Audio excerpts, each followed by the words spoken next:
is an unprecedented global Prime crisis. Minister Narendra Modi also assured him that India will do its best to facilitate the supplies of COVID vaccines sought by Canada.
Good morning, everybody, and welcome, and good evening to everybody in India as well. My name is VJ Thomas. I am the president of the Indo-Canada Chamber of Commerce, and it is my honor and privilege to welcome all of you today on another leg of our marathon Coast to Coast Oxygen for India fundraiser. today we have a power-packed lineup of eminent speakers, and today's special, last 2 Sundays back, we had political leaders and leaders, from every level of government, from coast to coast. Today, we do have political leaders, a few of them, but more so, we have community leaders, especially community leaders that represent a lot of the communities that we partner with. More of this later on, but now let me get to introducing two of the big players on that will be keeping us company today. We have with us the incomparable and inimitable Jake Deere. Jake Deere, thank you very much for making time for us. Jake is the voice of the Indo-Canadian community, who knows the pulse of the community and gives it a unique expression that transcends the ethnic barriers to subsume the Canadian mainstream. Joining Jake Deere today is Aruna Anand. I would like to say our own Aruna Anand. Aruna ji is a member of the Indo-Canada Chamber of Commerce and a member of our Philanthropy committee. So, and she is also a community leader, and we have immense pleasure in introducing both of them. So over to you, Jake and Aruna ji. Thank you very much, Vijay, Vijay ji, for this generous introduction. That's very kind of you. It is an absolute pleasure to be a part of today's program. It is such a meaningful and important program, and I commend you, the organizations that are part of this, and the leaders that have come together for support for India. It is the right thing to do, and I commend all of you for making this happen. And I have to tell you, I'm also very pleased to be here, joined with Aruna Anand. I have a lot of love and respect for her and her wonderful husband and family. Aruna, great to have you here as well. Thank you, Jake. Every time I see you on the stage, it makes me nervous. First time when I joined the stage, I was a participant and Jake was a host as usual. And I was just like, oh my God, don't ask me any difficult question. So always pleasure to see you. And what you said is absolutely right. This is the time when our community is coming together and to show our solidarity for the country who was always there with Canada, for Canada. And now I will invite VJ Thomas giving his presidential address. And one thing is very interesting and which I'm so proud to share. Vijay conceived this idea of oxygen for India even before the second wave hit India. It was like not in air, it was not anticipated when everybody was thinking, you know what, India is out of second wave, we are out of COVID, everything is fine. And Vijay had this idea. So it's really, really good to introduce Vijay. Over to you, Vijay. Thank you, Aruna ji.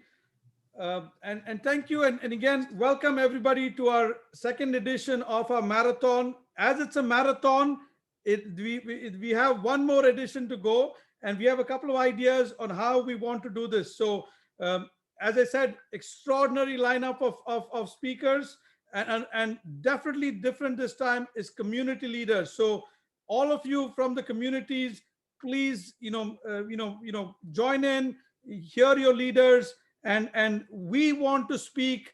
And as Aruna ji said, we thought about this before it became, very popular. And then some of the people here, Apurva ji and the Indian consulate, people came to us and said, how can we get everybody together, because everybody was doing their own thing. And then the Indo-Canada Chamber of Commerce stepped up, and we came up with the Oxygen for India as an idea. We organized it. We brought together organizations from across Canada. And then, as I like to say it, once you take a couple of steps in the right direction, the universe comes together to help you, right? So everything, people started coming, it started, falling in place. And we had support from every level of government, support from community leaders, coast to coast. And that's how we've got to where we are. Now, a little bit about the India and Canada relationship. We are democracies. I think people to people ties. We have 1.6 million people, which of Indian origin in Canada. I'd like to round that up to 2 million. Again, and I'm sure we'll quickly get to 2 million very soon, looking at the pace at which things are changing. And as we started with this Oxygen for India fundraiser, we had two goals. One was raise awareness of the problems in India. And it was not that we said you only had to give money to us. We said donate. It doesn't have to be through our fundraiser. Please help the situation in India. Help maybe your family, friends. Help non-profit organizations. But we said help. Please help. Right. So that was one of our goals. The second goal was obviously to raise resources. Again, help resources. We worked with some of our partner organizations. We had to put a goal. We said $1 million, and we'll raise another $1 million in matching donations. Today, I'm happy to announce we have not just from a numbers, because the way we want to count this is not in actual money that we have counted and brought in through the Indo-Canada Chamber of Commerce charity, but in terms of resources and money that we were able to send across to India. And I'm happy to announce we've crossed $2 million. We've smashed it. Okay, so, and I'll give you a couple of numbers there. We had Premier Doug Ford come to our event last 2 Sundays back, and he announced 2,000 ventilators for India. Can you guess how much that value of that was? More than $15 million. So we said, and then there are people who came to me and said, you encouraged us to start a donation, and they've raised $500,000. So, the numbers that we were able to inspire people to do, and I think what we have tried to do right now is to take off that number off our site. I mean, we're not saying we want to raise this money. We want to be the cheerleaders. We want to help inspire people. We want to make sure that we can get people at every level of government, as well as individuals, community organizations. We want to help you help India. So I think that's the a little bit of change in how we want to do it. And I think we initially thought we will do some of this ourselves, and some of it which we've already done. But going forward, we want to also help the community organizations with the skills that we have, with the talent that the Indo-Canada Chamber has within its membership and within its board of directors. One other thing I wanted to say, and we will get to this in a little detail in the panel discussion, is people come up to me and say, Oxygen for India, does India need oxygen anymore? And my answer to that, very good question. My take on this is 2 weeks back, India literally needed oxygen for India. We needed literal oxygen. India, what has happened to India is a huge, huge thing. Today, there is literal need for oxygen still in tier 2, tier 3 cities and rural India. And we will get into a little more detail there. The larger cities, the Delhi, Mumbai, Bangalore, probably we're getting over the hump there. Now, even if all of the oxygen in every part of India, which is not true, is there, I think we should not look at this as a very literal oxygen for India. Oxygen for India is a name for our awareness of the problem. And there's a long tail to this problem. There will be orphans from this problem. There'll be people. Now, if we as an Indo-Canadian community can look at this in a longer sense, in a wider sense, I'd like to encourage you to look at it. So Oxygen for India doesn't really mean literally Oxygen for India. I'd like you to look at it from a broader sense, and we will discuss some of this later today. And with that, I think that was my president's address. I have just one more thing to do, which is to thank everybody. I'd like to thank especially my board of directors. Some of them are here. We'll actually meet some of them later in the event. Also like to thank our Oxygen for India core committee, of which Aruna ji was the part. We have Bidu ji, I see on the screen, Mr. Ramesh Chotai, Mr. Bhavik Parekh, and Mr. Dev Kapil. So these were the people that actually pushed and got us to do what we wanted to do and get us to where we are. And also we have some volunteers. So stay around, guys. You will be able to meet the volunteers, people that in the background were helping make this happen. On that note, we definitely need all of you to support. We continue, as we said, it's not just the Oxygen for India. There is India needs our help, and let's get helping. Easy way to help, pick up the 1-800 number that comes. You can call there or go to the website and help. So thank you very much, everybody. Thank you for making time for us on a Sunday again. And over to you, Jake and Arunaji. Thank you very much, Vijay. And as you can sense, Vijay's enthusiasm and his energy to, as he rightfully put it, it's not just about what this group is doing, but to empower and to inspire everybody to really help and provide the oxygen, and the oxygen that is oxygen, but the oxygen that is beyond the oxygen, which is the long-term goal. Vijay, thank you very much. Very good perspective, and kudos to you again, to your team, to your leaders, to your volunteers for making this happen. Folks, one of the things that is very important is to spread the message of the initiative and to engage and empower others. And I'd like to now ask us to play a recording of our President Vijay Thomas's interview on the Rob Snow Show, which was on City News Ottawa.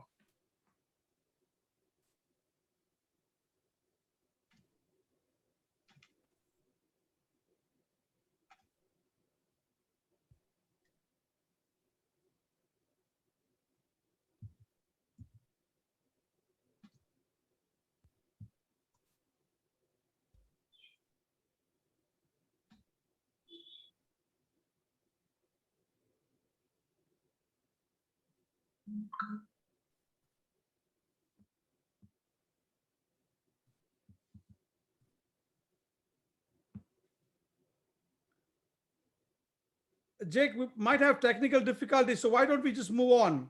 Okay, let's do that then, and maybe we can play that video later on once it's available. Let me now introduce you to our first speaker of the program. She is absolutely terrific, and let me just tell you about her. That is Apurva Srivastavaji, the Consul General of India in Toronto. She's a career diplomat, having joined the Indian Foreign Service in 2001.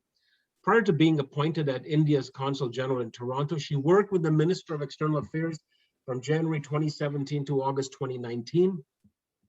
In her over 2 decades diplomatic career, she has served twice in the Indian Embassy in Paris from August 2003 to October 2006, and again from August 2012 to July 2015, and in the Indian Embassy in Kathmandu from June 2009 to August 2012. She has been the Consul General of India in Toronto since September 2019 and is active in her outreach.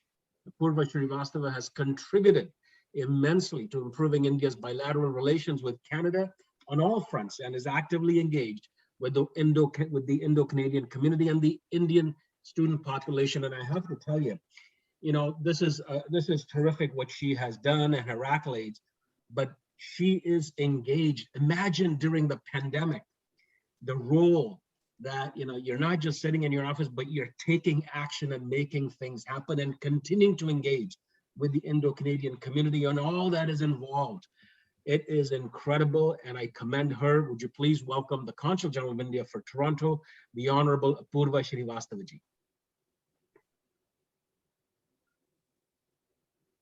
Thank you. Namaskar. Thank you, Jake, for this wonderful introduction. Namaskar and good morning to everyone joining this session today. Thank you, Vijay, for inviting me to address this very important meeting, which has brought together so many people who love India and who always stand for India. And I see so many, friends on the screen. I know there has been innumerable people across Canada who want to contribute in India's fight against this devastating second wave of coronavirus. I would like to really convey my deepest gratitude to each one of you, all of individuals, community associations who are extending support and solidarity to India during this unprecedented situation. Also grateful to both federal and provincial government during this unprecedented, for their timely assistance in terms of medical supplies, which by the way have already made their ways to remotest hospitals in different parts of the countries and are helping saving lives. We have been given already been given data on which hospitals they have been sent and how they are being used. So that has been very useful. Talking about the second wave, there's no denying that the second wave overwhelmed India's healthcare system, as did the first wave in some of the developed countries. For the entire duration of the first wave of the pandemic, India had done remarkably well. For a country of more than 1.3 billion people, it was felt that India had managed the pandemic in a competent way. This set in some sense of complacency among the population.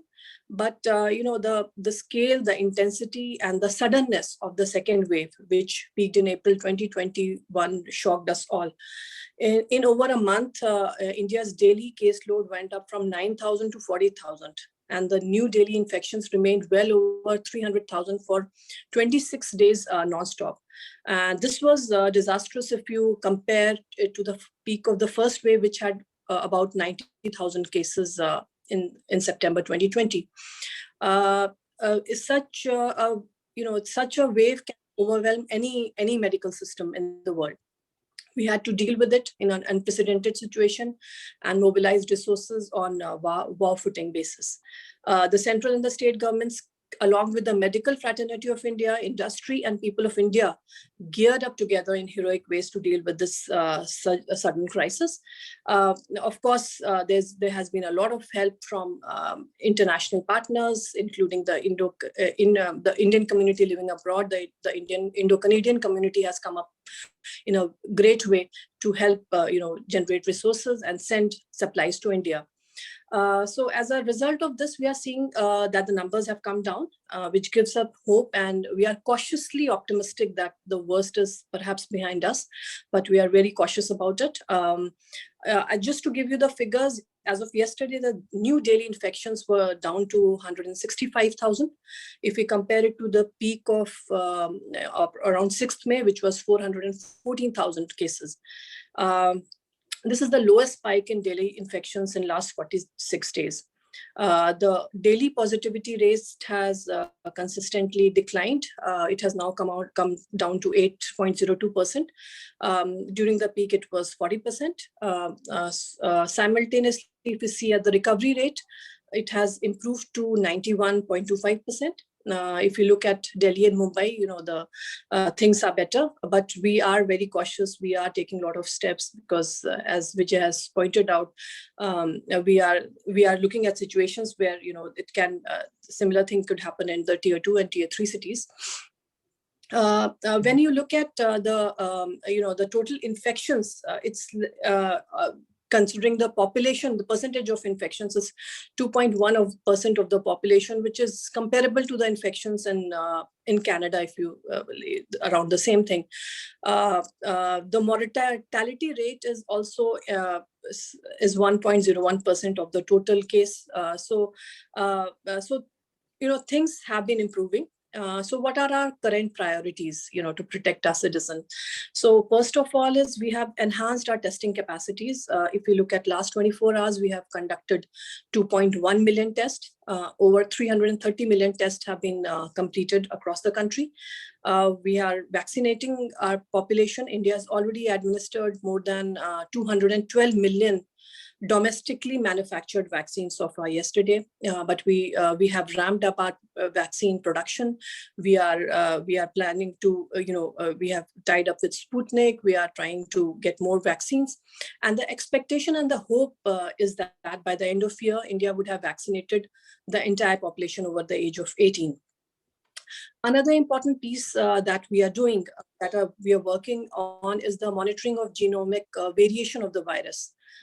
We have put together a genomic consortium of 10 national labs that are continuously monitoring the changes in the virus, because the second wave was mainly driven by 3 variants, and the need for early detection of these variants is of paramount importance for any pandemic response. So we are keeping an eye on that. The fourth element, of course, of our response has been on enhancing our supply of medical equipments and medicines to deal with the surge. I'll give you a couple of examples of how the people of India and the industry and everybody has come together to work together to increase the supply. Talking about oxygen, of course, that was the biggest challenge. The oxygen challenge was particularly severe because its demand scale up to almost 8 to 9 times to nearly 8,000 metric ton per day from around 700 metric ton per day in a short span of 20 days. So India geared up its increasing the manufacturing capacity to 9,000 metric ton a day. We have run oxygen trains. The Air Force came in, the Oxygen Express. They supplied oxygen to the length and breadth of the country.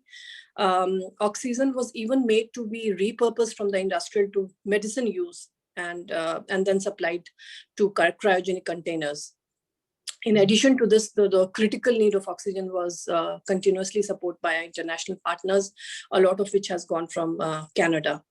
Another example is remdesivir. It has turned out to be the drug of choice during the second wave.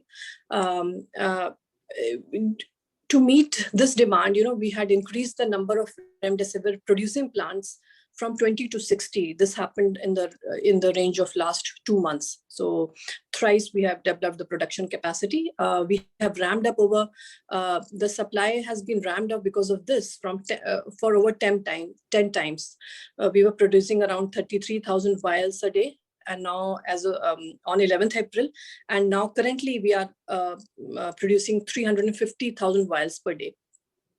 So many other steps have been taken. The custom duties on remdesivir, its raw material, etc., have been taken back so that there's the supply is restored. Similarly, we saw during the first wave that when we became the net exporter of PPE kits, masks, etc., from almost a nil production. Within the span of 4 or 5 months. So this shows the capacity, the way people come together for dealing with the crisis. You would have also seen report of a new anti-COVID drug, 2DG, which has been developed indigenously by DRDO. The production of this new drug is also being ramped up. Several other drugs, as India is considered as pharmacy of the world, and we are trying to ramp it up further to not only develop our capacities more for our needs, but also to export and the needs for the international community. The last and one of the most important was how we work with our international partners. We are grateful to over 45 countries, including Canada, that have put up support during our time of need.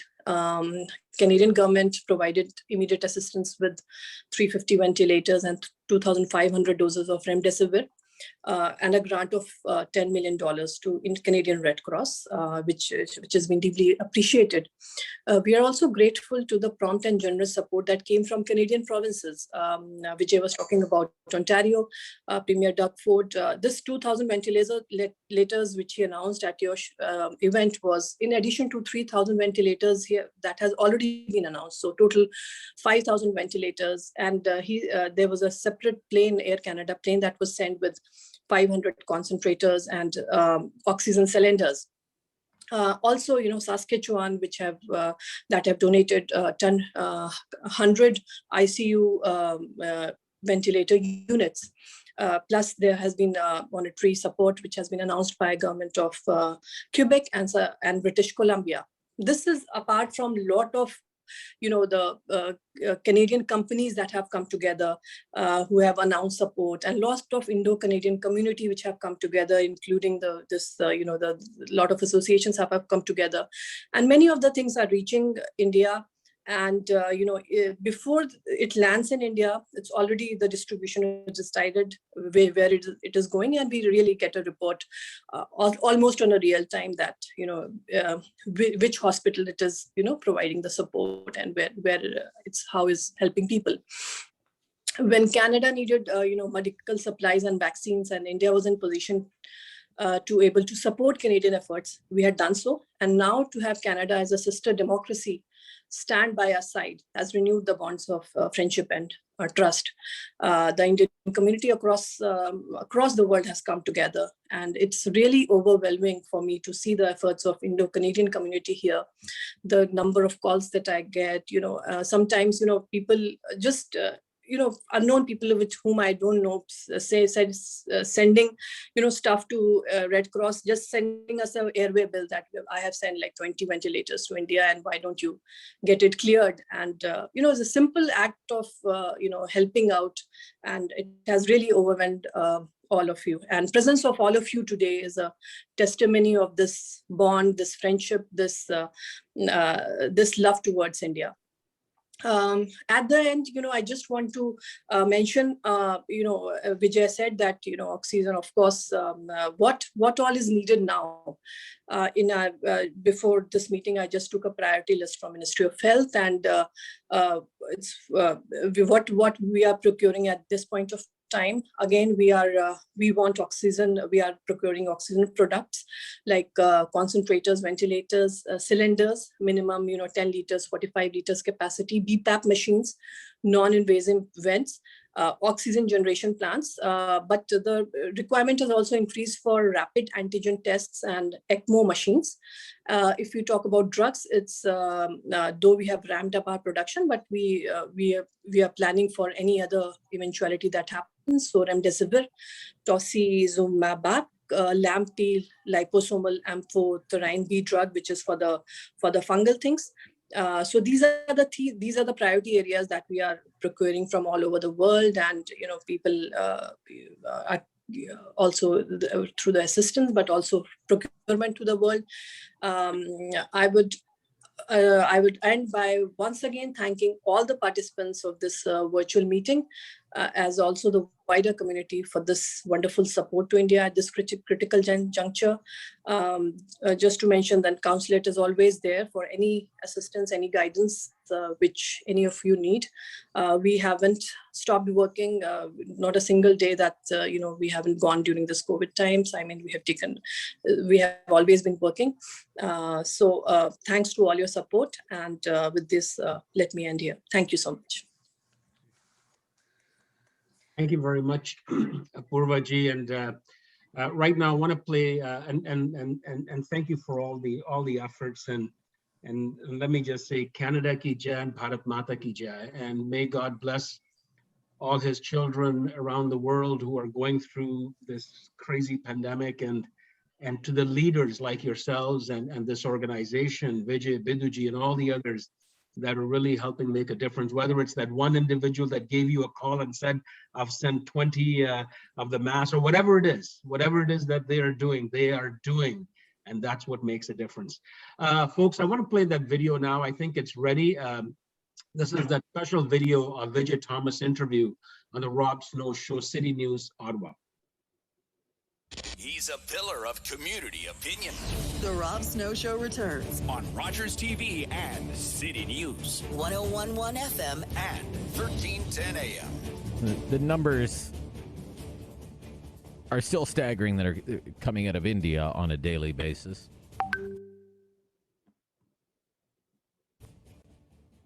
Number of people who have died in the last 24 hours, the last 24-hour period that was reported, was more than 4,000. 4,205. The number of new cases was close to 350,000.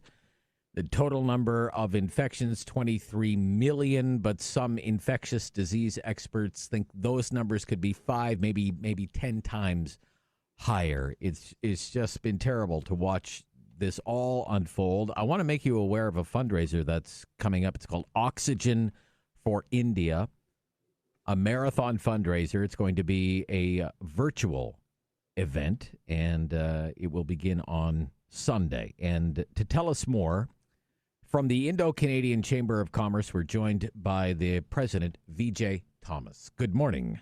Welcome back to the Rob Snow Show, Mr. Thomas. Thank you, Rob. Thank you for having me. And the last time I was here, I don't know if you remember, was when India sent vaccines to Canada. Yes. And a lot can change in 2 months, right? In today's That's right. world, you know, the shoe is on the other foot now. Yes. Canada is trying to help India, and 2 months back, we had vaccines sent from India to Canada, and we had That's talked right. about 2 million how, doses, right, from the 2 Serum million doses, Institute. yes, Yeah. Absolutely. So I think it is so fluid. You know, and I think this is why, as a world, we're all in this together. And I think you know, we've got to back each other up, because and I think this is one of those moments in history where we at the Indo-Canada Chamber of Commerce truly believe that you know, as two democracies, as you know, two countries that truly believe in democratic values and people and a history of helping each other. I think it is now you know, Canada's time, and you know, we're having this fundraiser to appeal to all Canadians as a whole, but also primarily to the almost 2 million Indo-Canadians in Canada as well. Yeah. Yeah. Well, I mean, that's it. I mean, there are Indo-Canadian. They're in every community, in every corner of the country, sir. And I'm wondering if you can give us some insight into what's been happening at the grassroots level as the diaspora tries to organize aid and relief efforts for India. Yeah. So what we are trying to do here, and then I'll give you, you know, what's been happening is a lot of organizations are trying to do their bit, you know, and what we realize is there is no scale in the efforts that they were doing. So at the Indo-Canada Chamber of Commerce, we are now put together a coalition of Indo-Canadian organizations from coast to coast, all the way from Newfoundland to BC. We've got 82 organizations in almost every jurisdiction that are coming together. We're trying to get the community galvanized. My hypothesis or my ask of the community, the 2 million strong community, is if everybody gives $10, we make $20 million. If everybody gives $100, we can make $200 million.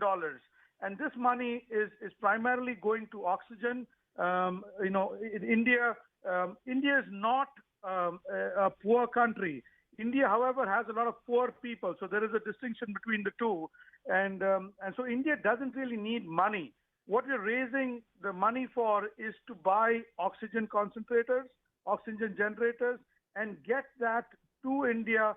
And we are primarily going after tier 2 and tier 3 cities.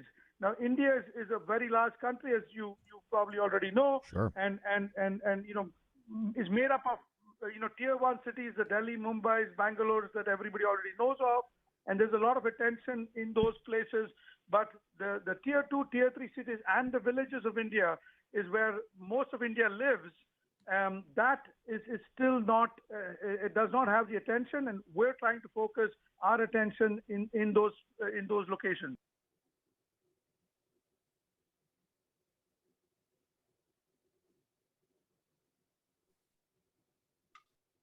Thanks very much for that video. I think Aruna, it's over to you now.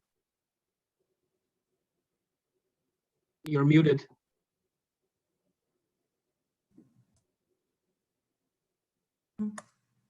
There you go. Thank you, Vijay. You did an awesome job. It was very inspiring.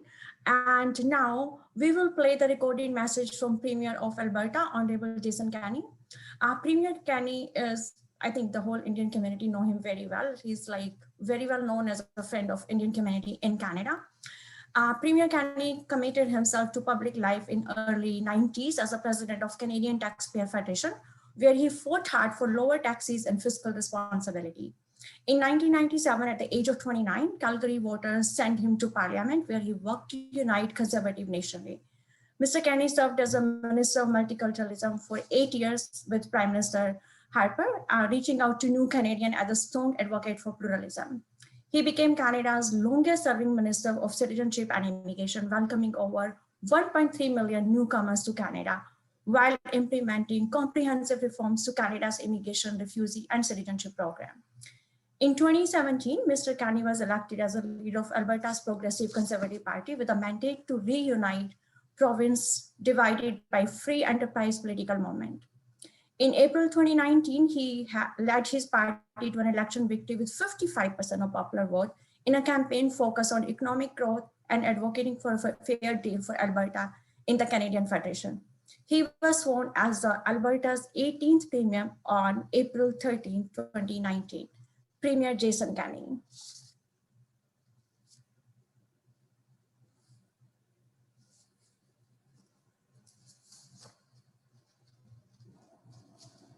Thank you to the Indo-Canada Chamber of Commerce for leading the effort to raise funds to support the people of India at this time of great trial through your Oxygen for India fundraisers. This is a wonderful opportunity for Canadians to show their care and support for the people of India as they continue to go through this terrible spike in the COVID crisis that has claimed so many lives. People of Indian origin have done so much to build our prosperity here in Canada. So many of our doctors and nurses, medical professionals and scientists who have helped us to cope through COVID came to Canada from India, are people of Indian origin. And so this is one small way that we can give back to India that has, through its people, contributed so much to Canadian society, including our healthcare system. So I encourage everyone to donate generously. I certainly will personally, and do what we can to support the people of India during this time of trial.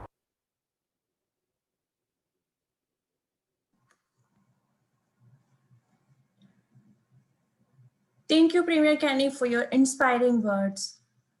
We do have a promotional video to play right now. So can we play that video?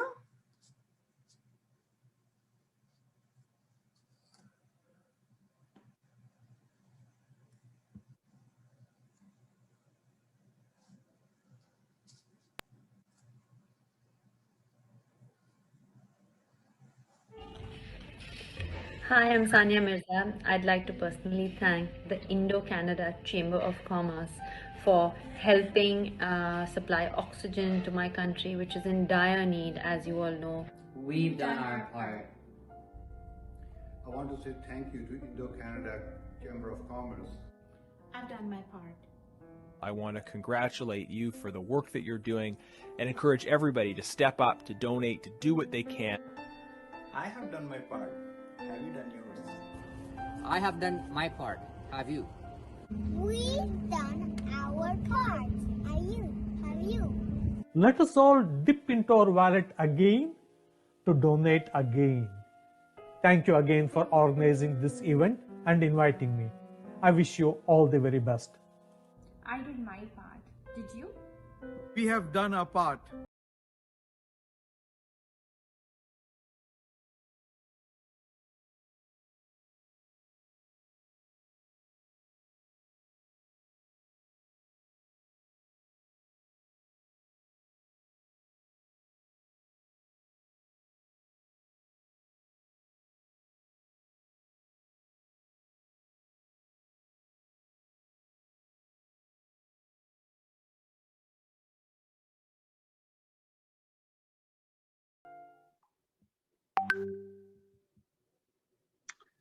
There you go. We've and many, as you saw, have done their part. Have you done yours? That is really the message. And as Vijay said, and many of our speakers, if you do a little bit, it will go a long way. Right, Aruna? Yes. Let me now introduce you to, and that was a very inspiring video. We're going to take you all the way up north now to the beautiful province of Yukon. The Honorable Ranj Pillai was first elected to the Yukon Legislative Assembly in the general election for the 34th Legislative Assembly on November 7th, 2016. He was re-elected in the general election for the 35th Legislative Assembly on April 12, 2021. Pillai was first appointed to the Executive Council of Yukon in the cabinet on December 3rd, 2016. He is currently the Minister of Economic Development, Minister of Tourism and Culture, and he invites us all to go to Yukon and visit him, and the minister responsible for the Yukon Housing Corporation.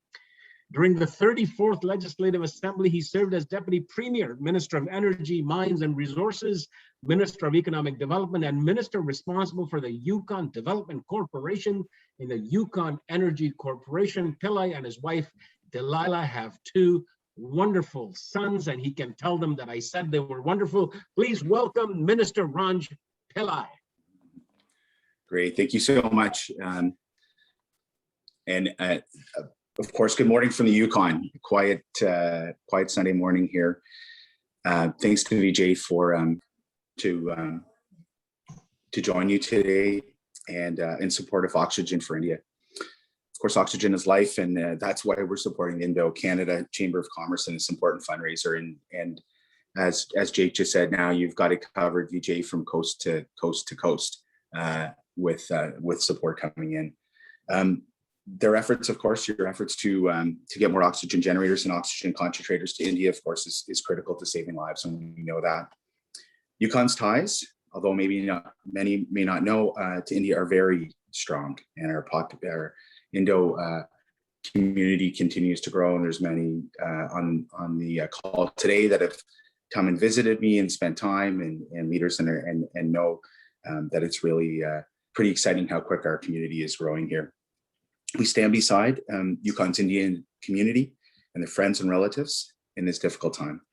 And it's absolutely been heartbreaking, I think, for all of us to watch the effects of the virus is having around the world, and especially throughout India and rural India especially.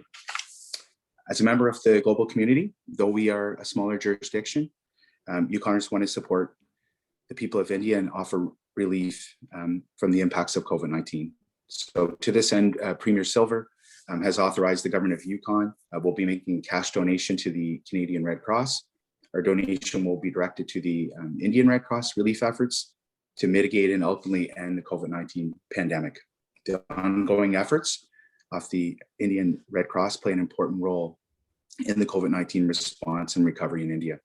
And to President Thomas and Indo-Canada Chamber of Commerce and board members, thank you so much for putting together this marathon fundraiser. And I see from today, you've had so many leaders from across the country, both politically and from the private sector, step up because they know how absolutely important this is.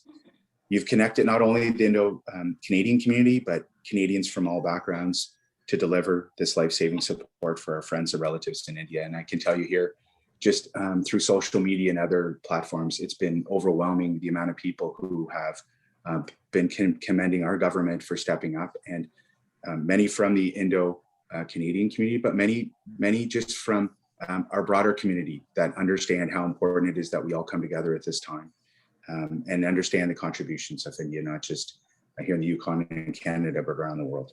Yukon is extremely fortunate to be in a position that it is now despite the ongoing pandemic, and we recognize that we are an exception to the rule. For folks that have seen this, I only say this because I want to commend our healthcare professionals that have done an extraordinary job in the Yukon. We're lucky enough to be leading North America right now. We're moving towards a very high second dose vaccination rate. This week we opened up to other areas. So we did that. We were very cautious all the way through.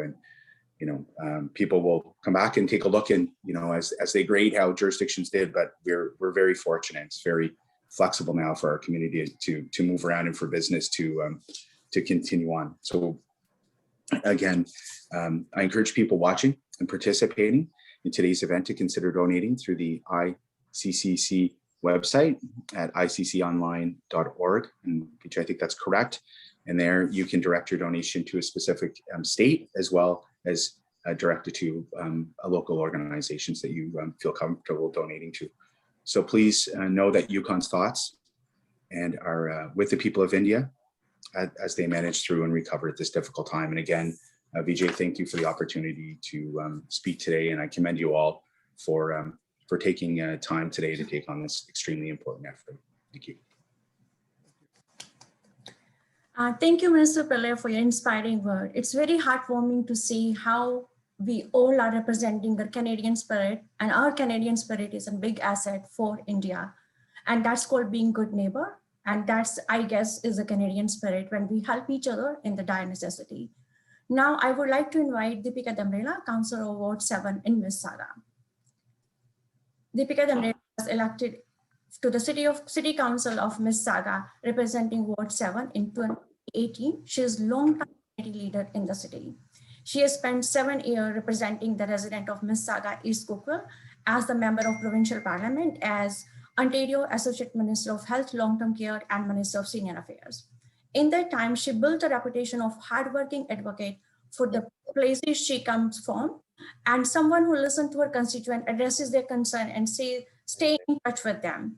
Prior to entering politics, they became a corporate banker and ran a successful small business in Mississauga. She holds MBA in finance from Rotman School of Management. Over to you, Deepika. Thank you, Aruna, and good morning to everyone. Namaskar.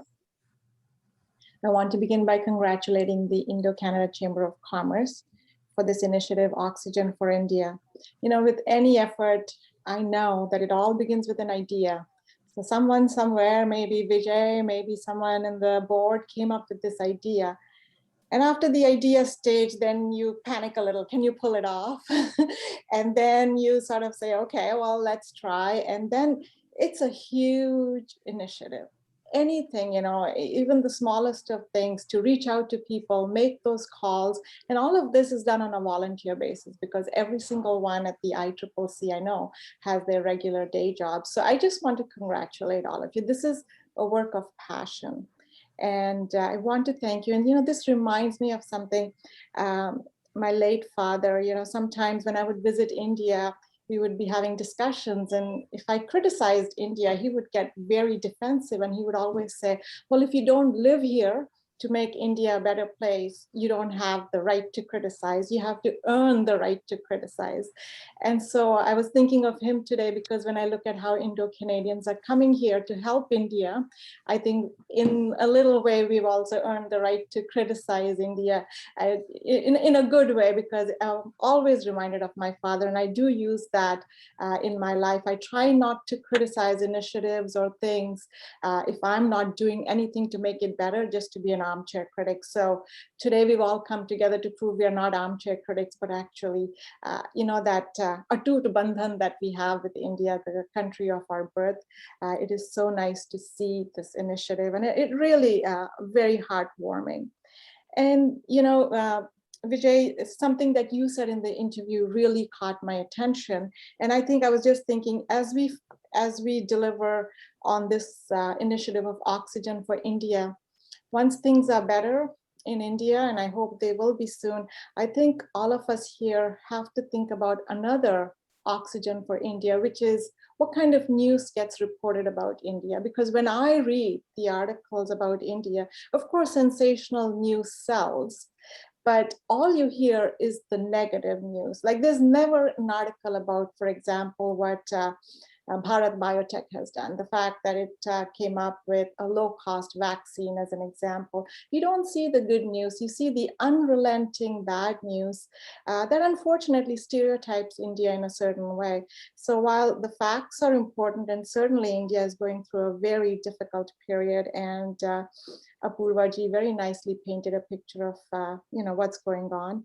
I also know, because we all have family, you know, we've gone through that stage when you're sort of afraid to look at your phone in the morning because you don't know which family member has now, you know, or friend has contracted COVID, but things are getting better there. And so I really liked what Vijay, you said when you said India is not a poor country, it has poor people. And I think working on that messaging to get a more fair portrayal of India is something that I think is a longer term vision that we need to work on. And certainly COVID has shown that, you know, one of the discussions I always have with my family members here in Canada is when they say, oh, look at the numbers. I say, but what is the per capita?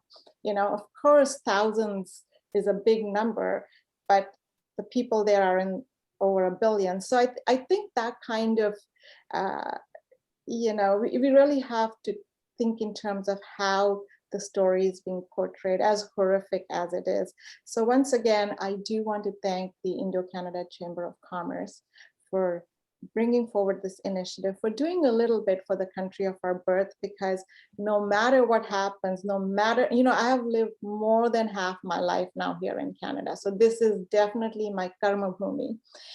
But the Janma Bhoomi has its own umbilical cord that touches us all, and I'm seeing that in action today. And I think it's a beautiful thing. So congratulations to everyone. And I loved your slogan, I've done my part, have you? That touched me. So I hope I will do my part sometime today. And I urge everyone else to do their part. And I pray for India. I pray for Canada as a counselor for Mississauga, which is a hot spot. I've seen how tough things have been here, especially for businesses, as well as for essential workers. And I pray for everyone in India as well, who's going through a very tough time. And once again, thank you so much for having me here today. What a privilege. Thank you. Thank you very much, Councillor Deepika Demirla. Always great to hear your perspective. It is now with great pleasure that I invite Anil Shah. And by the way, folks, we are live on Facebook. So if you go on Facebook, go to our homepage, I guess, and then you'll be able to be a part of this. Tell your family and friends around the world that we are live on Facebook, and to do their part as well. And of course, you can donate on the ICCC website as well. And the phone number was there. And again, you'll see it on the screen as we proceed. It is now my pleasure to invite Anil Shah, an Indo-Canadian community leader, to share his thoughts with us. I'm a big fan of Anil for all that he does, not just as a business leader, but really as a humanitarian and as a philanthropic individual. He's a chemical engineer by profession, migrated to Canada in 1990 after successfully running a trading business in Mumbai. In Canada, he put his entrepreneurial acumen to good use by founding a metals trading house, mainly dealing in metals and allied industrial raw materials. The company is NIMET Metals Inc., which has since grown to be one of the most reputed and recognized trading houses with multiple offices and a processing plant across the world. As his business grew, so did his involvement with the Indo-Canadian community. So it wasn't just, I'm making money and life is great, but it was actually about giving back. And I love that about this man. He frequently contributes his time and his resources to energize several organizations like Aim for Seva, another great organization, by donating a hostel in rural Gujarat, and CIF Charitable Foundation. Anil has been one of the guiding hands behind the Canada-India Foundation, originally established in 2007 to work as a think tank to provide credible policy feedback to strengthen ties between Canada and India. What great, meaningful work. He recently stepped down from the role of chair of CIF after leading the organization for 3 eventful years, and continues his long association in an advisory capacity. He will never just sit back. He's always there to take action. And I love his hairstyle. Please welcome my dear brother, Anil Shah. Thank you, Jake. You have introduced me so well, I really don't have to tell anybody who I am. Appreciate it. You called me a brother. We have been a Santa Banta in a few times, so let's. And I also love your hairstyle. Today, I'm not speaking as the past chair of CIF or past national convener of CIF. Today, I'm speaking to you as one Indo-Canadian, a community service person who has worked for the community for the past few decades. I'm also happy to announce that I was a past advisory board member of Indo-Canada Chamber of Commerce. I've been the past chair of the Golf Committee for 14 years, and I've done my bit for the Indo-Canada Chamber quite some time ago. The second wave of COVID-19 crisis has caught India totally unawares. We all know that. A lot of leaders are being blamed for not doing enough. But the fact is, no government was anywhere in the world would have been prepared for such a catastrophe, and neither was the Indian government. There was an acute shortage of medical equipment, especially oxygen, and the world has come to India's aid to overcome this shortage. I'm happy that our chamber has stepped up to the plate and organize the event, the Oxygen for India Fundraiser. I'm very happy to be part of it, and I would like to congratulate Indo-Canada Chamber of Commerce and VRAJ Commerce for this great initiative in taking the lead. The fact that this is a program that has universal appeal and was evident last week when the first edition, or a week or two ago, when the previous edition of this program was organized. It had participation from the who's who of the Indo-Canadian political decision makers, as well as the Canadian political decision makers, the diplomatic team of the Indian government, medical professionals, and the community leaders. The ground situation in India is changing rapidly. 2 weeks ago, there was a big demand for oxygen concentrators and few other things. Last week, actually, we had been in discussions about supplying oxygen plants to a few hospitals. And today I was talking to one of the hospitals in India, and they said that, hey, hold on. Don't arrange or say waste your money on the oxygen plants now. And the reason? They said that so many MNCs and so many different banks in India have started giving this support to the various hospitals that there would be probably more oxygen plants in India than there will be required. So again, that's another thought, ever-changing situation in India. Our Consul General, who has already very clearly illustrated what exactly is needed today and what the need of the day is today. Let me conclude by urging to all Canadians, and especially the Indo-Canadians, to contribute to this fundraiser and help ICCC achieve its $2 million budget. I wish all the success to the next 2 editions of the program and hope that our chamber will raise the resources it has planned to provide medical supplies to India. Not today, but even tomorrow. Thank you very much and have a great day. Thank you, Anil Bhai. Your strong voice is amazing. You know, you're always a guiding needle for the Indian community. And when you speak, we all listen. And it is very powerful. You know, completely agree with you, with Deepika. We need to do something. We need to bring the real picture of India. And I think the real picture of India, when it will come forward, it will help everybody. We Indian in Canada or Indians in India, we all will enjoy the real picture because we know the true picture of India is very fascinating. It's very good for the business, it's very good for the community. Now I will invite Vishwas Tikne to speak. Vishwas Tikne is the president of IIT Alumni Canada. He is BTech Civil Engineering, IIT Bombay 1969, MS Structural Engineering, Oklahoma University, State University, Stillwater 1990, Life Member Institution of Engineers, India Licensed Professional Engineer, Ontario, Associate Member Technical Committee, CSA S413, Parking Structure. Vishwas has worked mainly in structural design of steel, concrete, wood, and aluminum building and their structures. 1970-73 in USA and 1973-79 in Canada, 1979-87 in India, and 1987 to now is in Canada. He was a partner in Banerjee and Associates Limited, Markham, and principal in X Services Inc. Vishwas was an associate member, technical committee, CSA S413 Parking Garage. He has served on the board of Building and Concrete Restoration Association of Ontario for 7 years. Amazing achievement Vishwas have. And over to you, Vishwas. I think you're mute.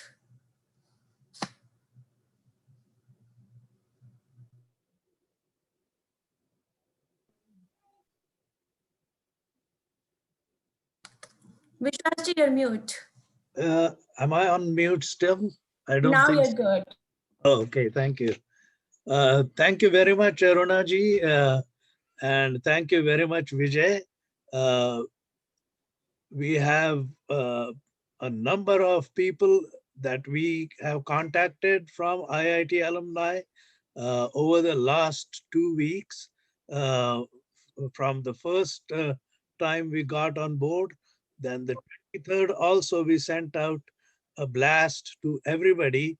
There were about 1,600, over 1,600 people that through IIT Alumni Canada were notified of ICCC, and IIT Alumni Canada stands solidly behind Vijay Thomas and his wonderful efforts uh, at helping the people in India.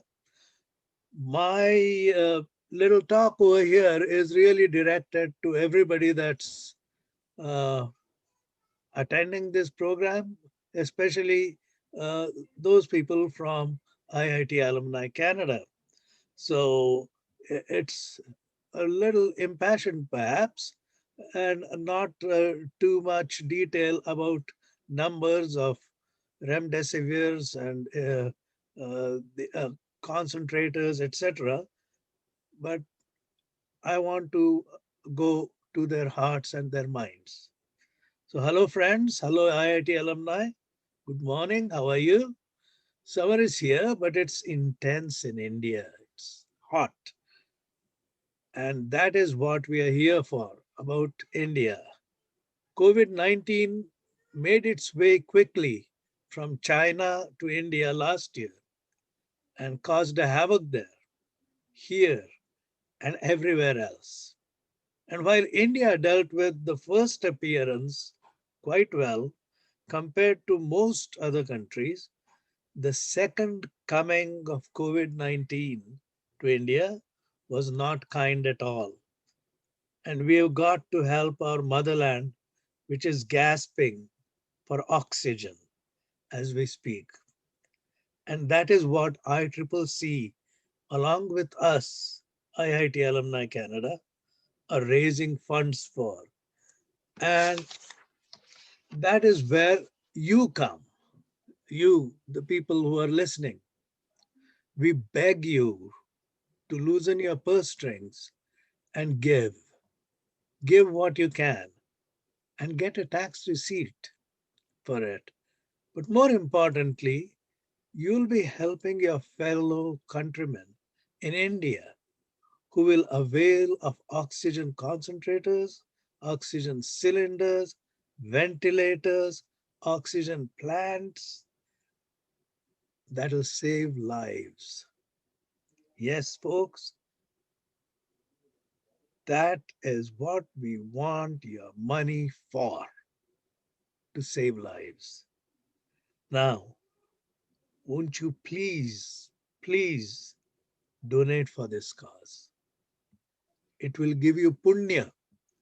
You will get a credit when you're near the pearly gates.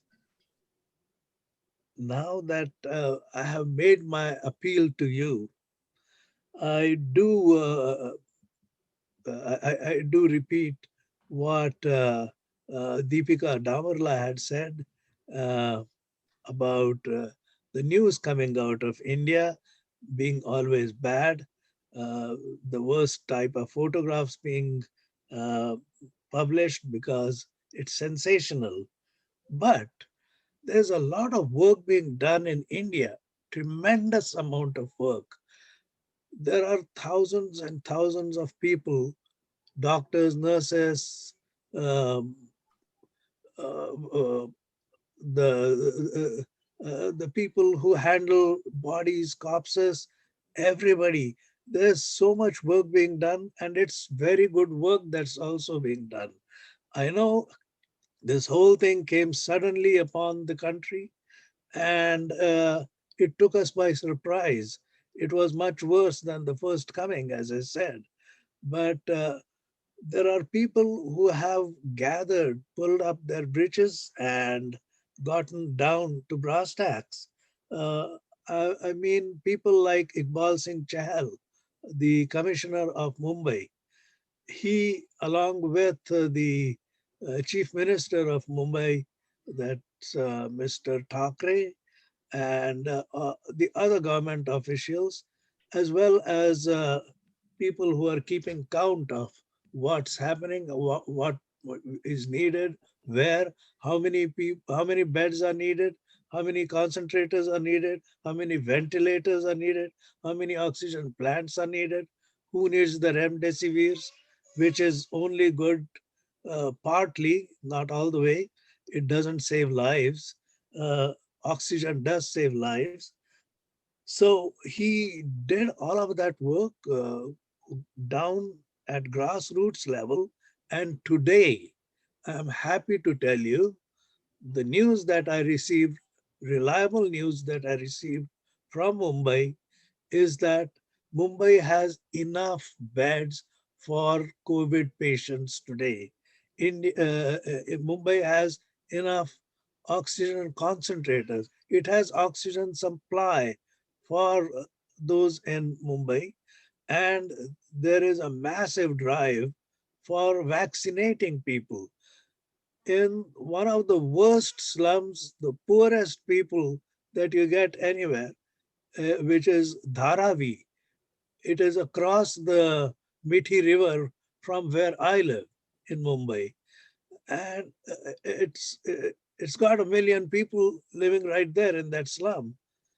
And we were expecting the worst to happen in Dharavi, and the people across Mithi River in Bandra, it is part of Bandra East, they were wondering when we are going to get hit hard. But as it happened, the municipality took good steps right in the beginning, and Dharavi did not suffer as much as was thought. It actually suffered less than the affluent areas of Mumbai. This is what happens when things are arranged properly. Another person that has done such good work is Dr. Bhirud. He is an IAS officer, a collector of Nandurbar district. And Vishwasji, we will have to stop you there. We have a lot of panelists on as well. So I'm sorry, but we will definitely like to hear more from you. But at this point, we'll have to stop you, and I really appreciate your appeal. We hope the IIT alumni community heeds your call to support. Yes, and we really thank you. Thank you very much, and all the best. Thank you. Great work. Thank you. Thank you. Bye-bye. Jake. Thank you very much, Vijay, and thank you very much, Vishwasji. Vishwasji, I think the meaning is faith, and thank you for your faith in your IIT alumni community. And I had the blessing to be a part of your gala a number of years ago, and your reach.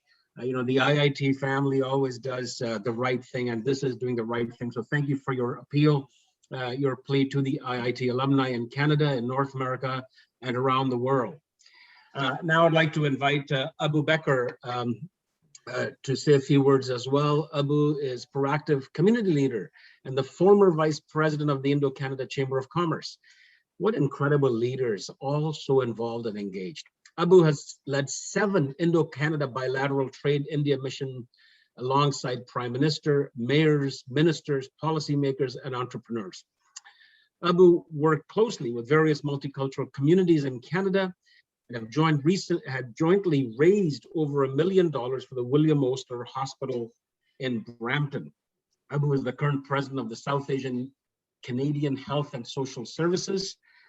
He is the co-founder of Nourich Technologies, Genai Sites Inc., SCADA GIS Inc., Ava Foods Inc., and partner with SRG Organic Foods India Private Limited and president of Airbond Travel. Please welcome Abu Bekr.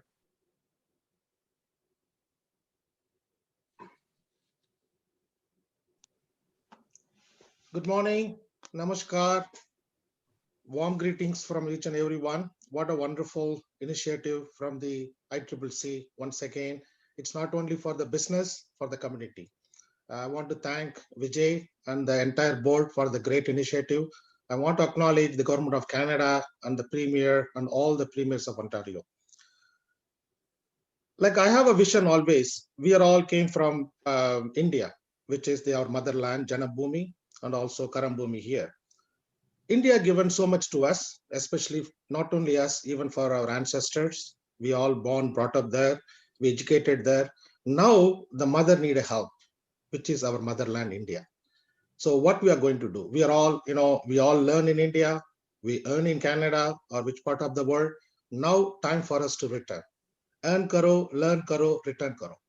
If you are not doing now, you don't get another chance in life. Because tomorrow, this pandemic is made a history. This is going to be history. Tomorrow, our grandchildren, our children will ask, Dad, what did you do? This is what it is. So we are a South Asian Canadian Health and Social Service, Canada, focused on mental health and addiction services, education services.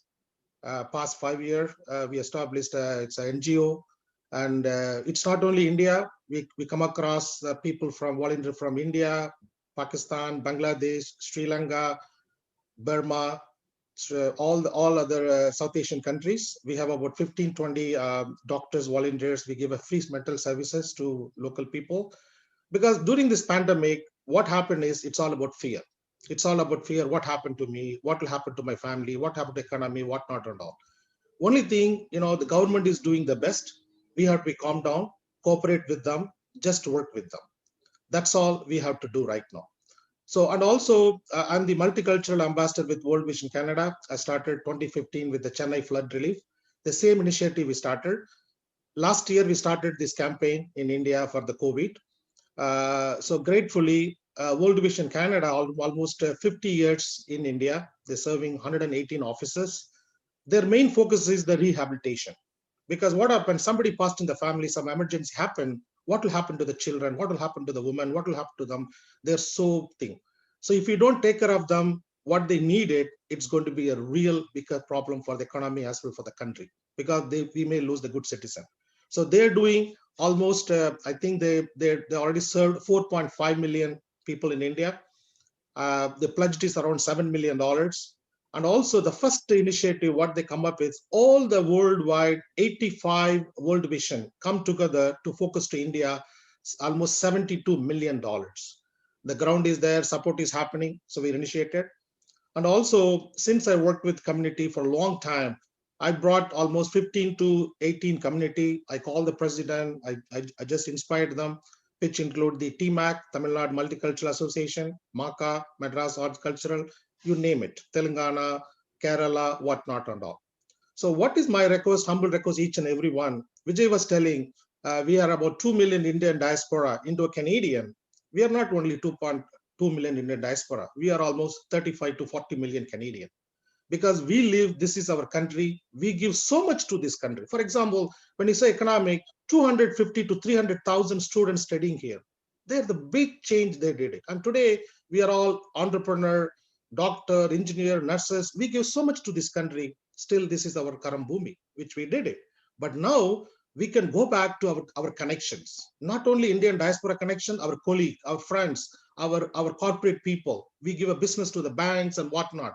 We have to pick up a phone, spend 1 hour a day, or maybe few hours a week, connect with them. Don't shy to ask it. Because why? I can only give $1,000. That's my capacity. But I can inspire.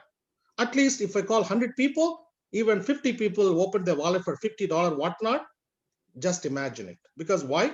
This corona, this COVID, it's not only a Canadian problem, Indian problem, it's a global problem. First, we have all to acknowledge it and we have to fight it. We'll all overcome it because now corona has become a history. It's almost 1.5 years. We are all learned difficulty. We're all gone through. The human being is one of the best species in the world. We'll come up with anything happen. So I wish each and everyone, I thank each and everyone for this great initiative. Let's work together. And also, in final, I want to request, humble request. It's right now our focus is India. Definitely, we have to take care of our home where we live, Canada. Because why? The government doing the best to put together whatever they can do, but they cannot do alone. As a citizen, that's a responsibility to work with government, which is take care of the homeless, take care of the community, whatever we live, regardless of color, religious, whatnot and all. Together, we are all work together, we can bring back. And finally, every year I used to go to Chambers, trade mission. Unfortunately, this year happened. The good note is, as I'm from the airline industry, the things are getting better now. Very soon, IATA, International Air Transport Association, going to come up with the very good solution because the countries start going to open. I think once the vaccine is done, maybe in September, I mean, Ontario, Canada, US will start open. The things will go back to normal. Once the things will go back to normal, we will come back with the positive things. So stay positive, stay healthy, cooperate with government, open your wallet, try to help. Again, you all learn, and now time to return. Thank you, Jai Hind and O Canada. Shukriya. Very nice. Aruna, before you announce our next speaker, that was very, very nice. Thank you so much for your support, Abuji.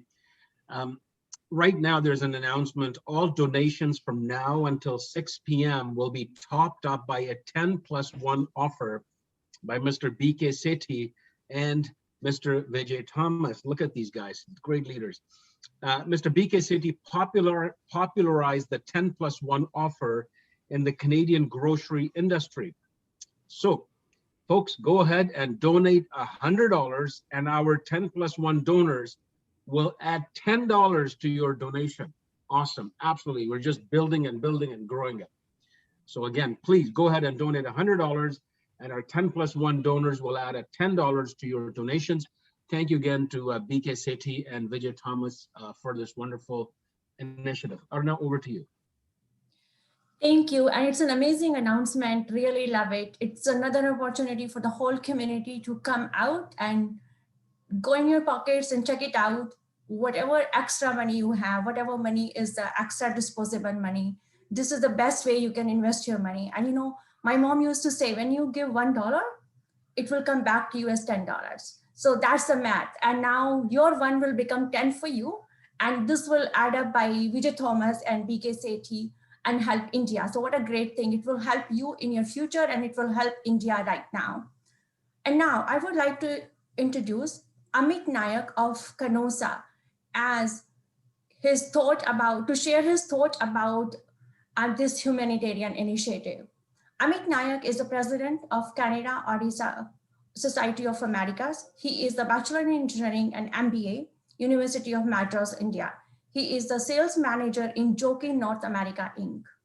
Amit is president, Canada Odisha Society of America 2020 to 2023, and the director of Odisha Society of the Americas 2020-2023. He is also the secretary at Satsang Canada 2016-2022, and the former vice president and president of Canada Odisha Society of America 2004 to 2008. Former director of Panorama India 2006 to 2008, former director of Odisha Society of America 2006-2008, and the former vice president and the president of Utkal Association of Madras, Chennai, India, from 1996 to 2000. As the president of Canosa, Amit took the leadership role in organizing North America level convention of people of Odisha origin in Brampton, Ontario in the year 2008. He has taken leadership role in several community and social cultural events in Canada as well as India. Amazing, amazing work, Amit, you have done, and over to you. Namaskar. Namaskar and good morning to all of you. Thanks, Vijay for bringing Canosa and myself to this platform. Before I start, I would really bow my heads to Vijay and Bhusanji, Sweti for doing this 10+1 initiative today. Much appreciated that. This message will go to my community right after this meeting. Again, I will do. We have been promoting this thing, and I will do it again. Coming back to this initiative, like what we are doing, we really feel very proud of being part of this initiative, what ICC has taken over. Oxygen is life. Nothing is better than giving a life. And this Oxygen for India movement has really caught our attention. And we used to do at our community level, like collecting our fundraising within our community. We are not a very big community here in Canada, but we have over 1,500 families living coast to coast. But then we were doing fundraising within our community. But when ICCC came to approached us, we changed our direction. They are their appeal, like rather than doing it at individual level, go for togetherness. We became a strong buying power. Like, we were reaching out, collecting whatever the little amount that we were collecting, and, we were trying to donate and all things. So, you have a lower buying power, and then, you spend the same money, but you get the less output. When we join with ICCC, and there are, I'm told, 82 other community organizations that are the business houses, which they are all joining with ICCC, it goes back to our motherland. It really doesn't matter today, as I believe it was Abuji was telling, it's not about in a particular state. It's a Vasundhaiva Kutumbakam. It's like India as a whole. India as a country which is like everybody is our brothers. Everybody is struggling. The whole world is struggling, and today we are focusing on India. That being the case, the other thing that caught our attention is ICCC's attention towards tier 2 and tier 3 cities rather than the tier 1. Everybody is donating to tier 1 cities, their hospitals, their people over there. But what about the people in small cities, rural areas and all things? They are being neglected. So our community, as I said, we diverted from individual contribution to join hand with ICC, and then so that we can reach out to the people where nobody is going. So this is what our thought. So now in our community, we have circulated, the message. We are conveying, the message that you get tax receipt, which you were not getting it. You have a choice of your state where you want to support and all the things. That being the case, people have a choice. People have a choice today, and they can do it the same thing in a bigger way. And this marathon fundraiser is achieving those goals. It's really very difficult for a country with 1.4 billion people, for the government to do things, for everybody. And nobody ever expected, there was no experience in this field, that you can, something like this corona will happen, or the second wave will come, and things will go to this stage. Yes, people back home have to be a little bit blamed because they didn't take it seriously when the second time it came in, after the first stage. So they thought things are getting over. Yes, that share is there. But on the side note, we are the Indo-Canadians who have been here, who were born and brought up there. The motherland had spent a lot of money and time in educating us. It's time to give back. It's time to give back, and it's a wonderful opportunity to give back to our community. That being the case, again, I appeal, not only my community members, which I am doing it and which I will do it, I will also appeal my fellow Indo-Canadian brothers and sisters to come and join in this great cause. It doesn't matter, it doesn't matter. I will just give you one example here. Odisha is surplus in oxygen. We probably do not need oxygen. We don't have that much requirement. But what we are doing is, our government which is doing it, I'm very proud of that. We are supplying oxygen to all over India, different states which are in dire need of this oxygen. Recently, we had the super cyclone Yash came in, and I saw in the news that even in the cyclone time, they'd never stopped sending out trucks loads of oxygen to other states. So let's join. Let's not limit ourselves to Odisha or West Bengal or Mumbai or Delhi or Chennai. Let's work together and make it in our field country, as one. Thank you, and Jai Hind. Thank you very much, Amit. Every time I hear Amit Naik, I feel like singing Kal Nayak Nahi, Amit Nayak Hu Main. I'm trying, Jack. I'm trying to become Nayak, not so far in your views in Kal Nayak. No. You are incredible, Amit. Thank you very much for your leadership. Thank you to Canosa and your perspective of being there and helping and sharing the message and being leaders and making that happen. I'm really proud of you and your organization. Thank you so much. God bless you. Thank you. Thank you again. I now want to invite Surekha Shenoy of the Ontario Konkani Association to share her views. Surekha is the president of the Ontario Konkani Association and vice president of the North American Konkani Association. She is an accomplished business professional, a strategic thinker, and a leader in motivating community members.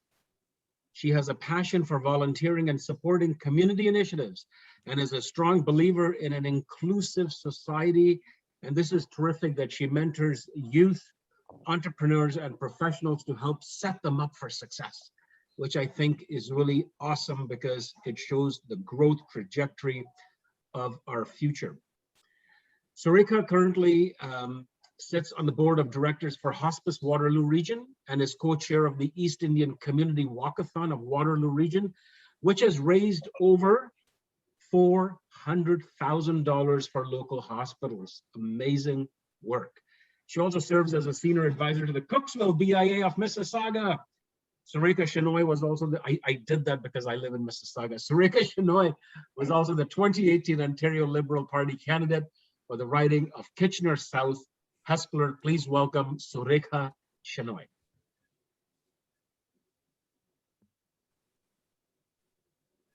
Thank you and good day. On behalf of the Ontario Konkani Association, it is my pleasure to join Oxygen for India Coast to Coast virtual fundraiser in an effort to bring some relief to the devastating effect of the second wave of COVID-19 in India.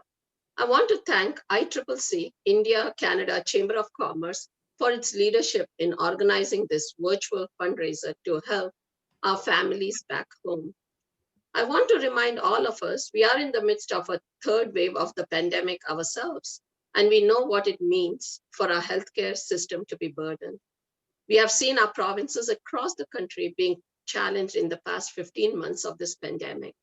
We as Canadians have also seen the generosity of fellow Canadians in many countries across the world, including India, come to our rescue to help us, whether it was PPE or the vaccine doses. I ask all of you, if you or a family member is yet to be vaccinated, please consider registering for your vaccination. Most age groups are now eligible, and I sincerely request anyone who is hesitant to reconsider. We are grateful for the vaccine supply, and as more and more Canadians are getting vaccinated, we are beginning to see the first signs of relief. We all know the devastating effect of COVID-19, and I'm sure you know someone in your circle who has been affected. I personally have been touched, and many of my friends have lost their brother, sister, a parent to COVID-19 in India. I know friends asking me if I knew someone in New Delhi, Bangalore, and Mumbai who could help them get a hospital bed or an oxygen concentrator for their loved one.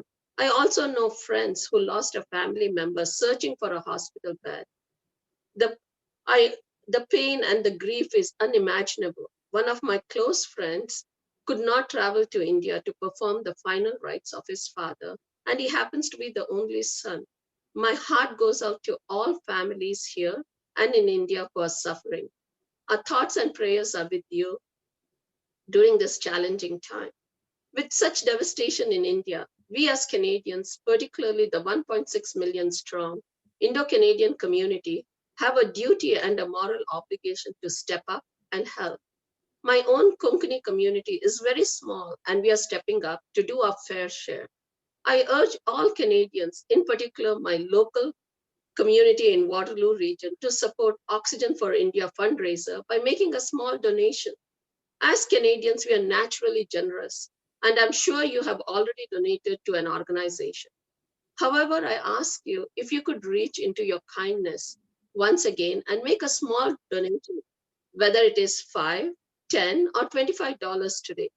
I personally made a donation to this fundraiser, though I have already donated to other organizations in their relief efforts in India. I was talking to Mayank and Vijay this past week, how even if the 1.6 million strong Indo-Canadian community donated even $1 each, we could make a significant difference. We know every little bit helps, and together we can hope to make a small difference in the lives of so many suffering in India. Thank you, India-Canada Chamber of Commerce, for your leadership in organizing this fundraiser. We all know there is light at the end of the tunnel. Until then, please continue to wear a mask, wash your hands, and social distance. Please be safe, and thank you for giving us this opportunity to participate in this amazing virtual fundraiser. Please do your share. Please donate what you can. Thank you again.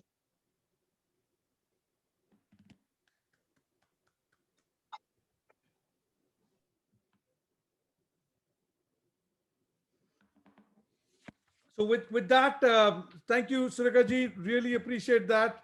And I think we have a little bit of we'll take a little bit of time to thank a couple of people. I'll take this opportunity. Obviously, everybody that's participated until now are fantastic MCs. But somebody that I really want to thank is the Indo-Canada Chamber of Commerce Board of Directors.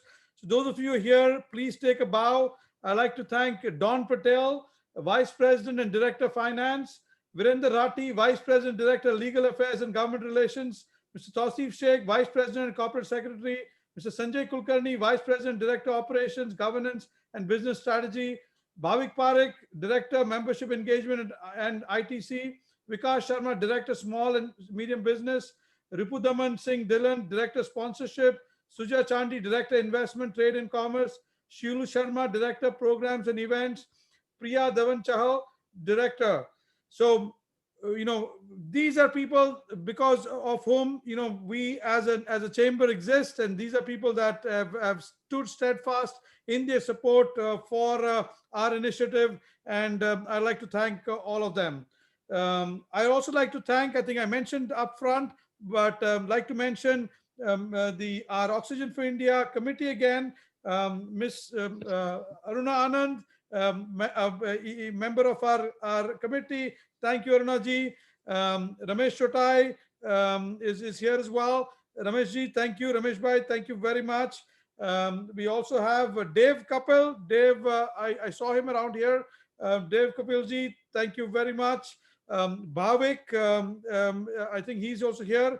And Mr. Bidu Jha. Mr. Bidu Jha was also here. I think he had to leave, but thank you very much. And also I'd like to thank a lot of our volunteers. Some of you who are here, the volunteers, Mr. Sagar Bhatt, if you're here, please take a bow. I'd also like to thank Jay Narayan, Sanjay Lakule. I'd like to thank Mr. Chandi, Sandeep Chandi.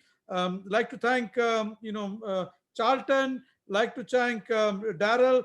All of you are definitely working in the shadows, but without all of you, this would not have happened.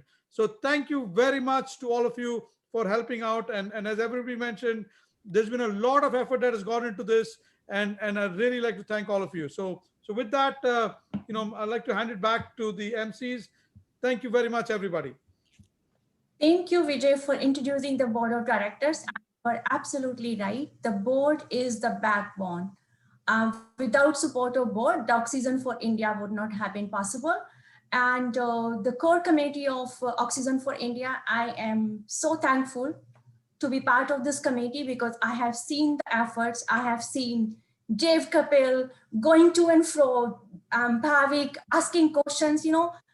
I felt so blessed to be part of this committee. I've seen the efforts which have gone in this. And, as a community, we should be very proud that we are here. We can stand together. And I think this is one of the few events when community came together, not only in Ontario, but coast to coast, the whole Canada is together. When I say community, it doesn't mean it's only Indians. It means the whole Canadians have come together. We have represented the true Canadian value, being a good neighbor, being a good friend, and being somebody who cares what is a past and what is a present. And I think that's what to be a real human being. Taking the program forward, I would like to introduce Nidhi Lodha from Rana, Calgary, to share her views. Nidhi is an ophthalmologist and a clinical researcher. She has completed her medical training in Jaipur, India, Melbourne, Australia, and Toronto, Canada. Amazing, like been to many countries, and she have experience of different continents actually. Along with her medical background, she also has a passion for helping others and trying to make a difference in the society. She is involved in various charitable and not-for-profit organizations where she helps to organize fundraising events to help those who are in need. She has been involved with Rana Calgary since 2014 and as the VP of Fundraising and Volunteering. Over to you, Nidhi. Thank you so much for inviting us at such big platform of Indo-Canadian Canadian Chamber of Commerce. Thank you Mayankji, thank you, Vijayji, Arunaji for this kind introduction. As many of the speakers had said before, this is an unprecedented pandemic going world around.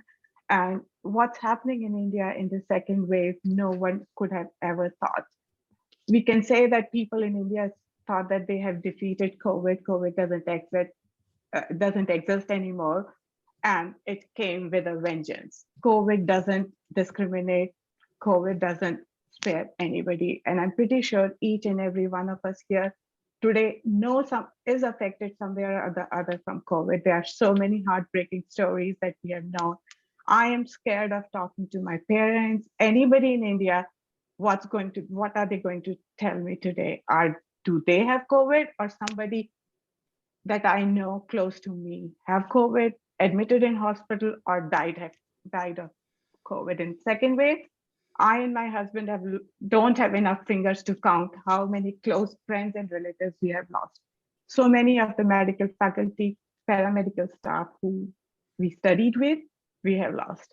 So this crisis is immense. This is once in a lifetime crisis that we are facing. And as much as we can help our motherland, it's as much as we can do is not enough. And every single concentrator or any single help or a hospital bed that we can find for somebody is helping and saving lives. So at RANA, we are a very small organization. And when end of April, we started hearing about and getting these calls so we decided and have never experienced this generosity of our Canadians, Indo-Canadians and Canadians in general, that at our Mother's Day initiative in 1 week, we were able to raise $28,000. And our smallest donor was a 4-year-old boy who donated all its piggy bank. So every single penny counts.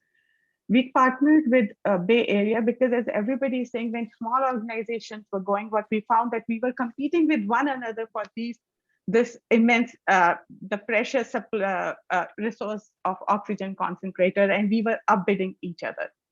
We partnered with Jaipur Foot and Bay Area RANA, and were able to, till date, send 102 concentrators to Jaipur Seva Bharati. But our main, as you are saying, that the tier 2, tier 3, and small villages, that's where the need is.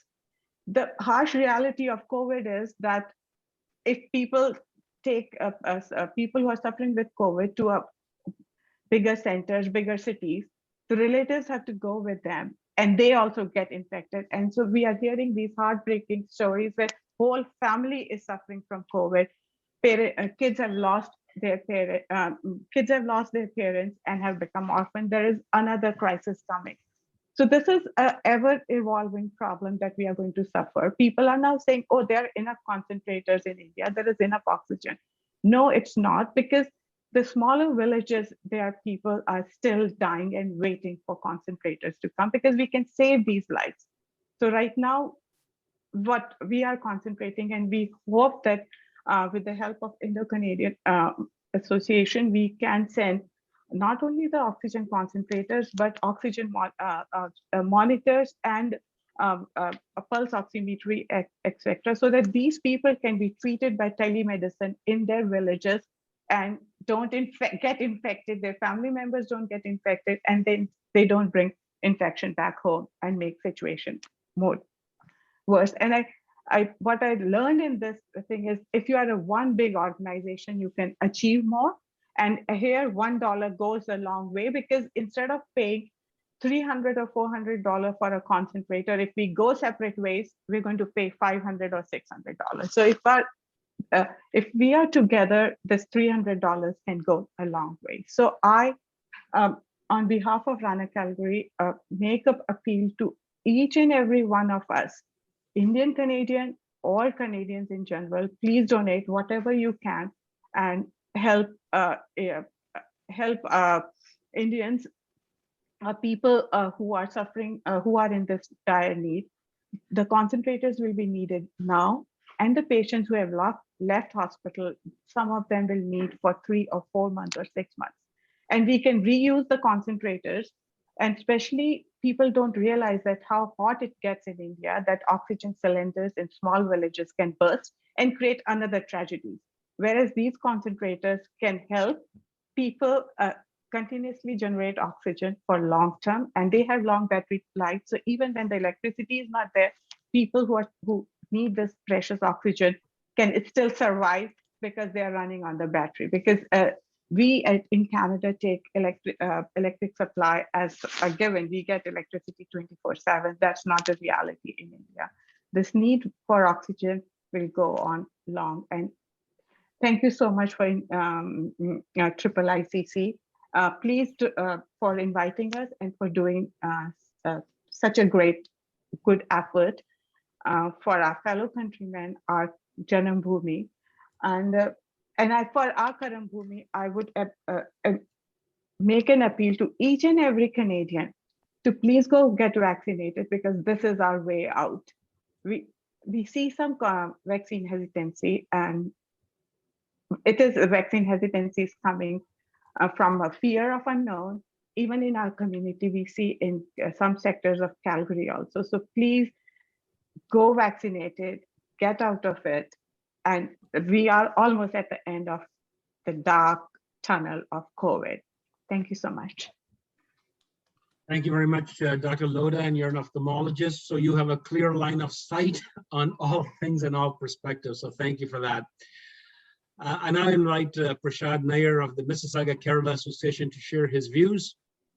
And so let me tell you a little bit about him. As a graduate in collaborative leadership and community from Peel Leadership Academy, Prashad Nair serves as a voluntary board member and president of the Mississauga Kerala Association, which is a community-based not-for-profit organization in the GTA. He has over 20 years of combined experience in the areas of child welfare, counseling, leadership, and labor welfare in both for-profit and non-profit sectors. He's also working as the director of the North Branch with the Children's Aid Society of Toronto.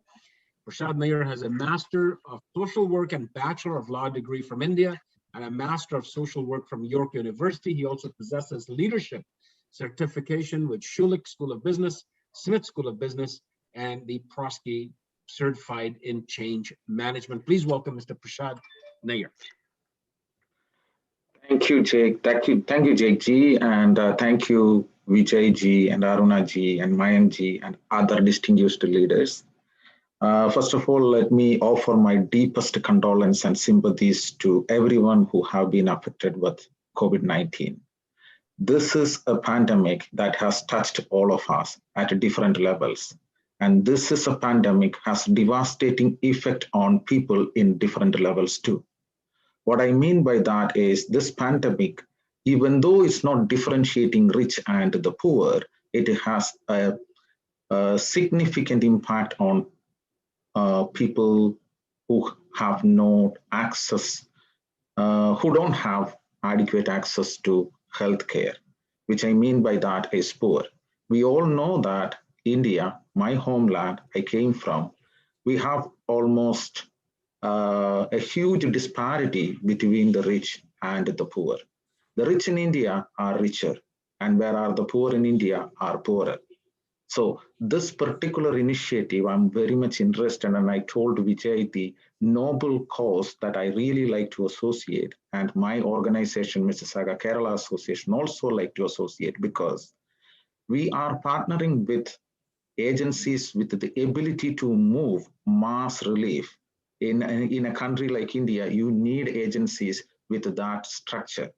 Otherwise, I may be able to give $1,000 to a charity, a local place, that I may feel very happy about helping someone, but we know that it's not really going to help the nation.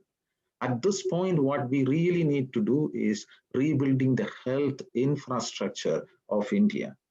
And I would end my words by saying that, okay, this pandemic, it's not just isolated. We cannot conquer this pandemic by isolating it and dealing with it.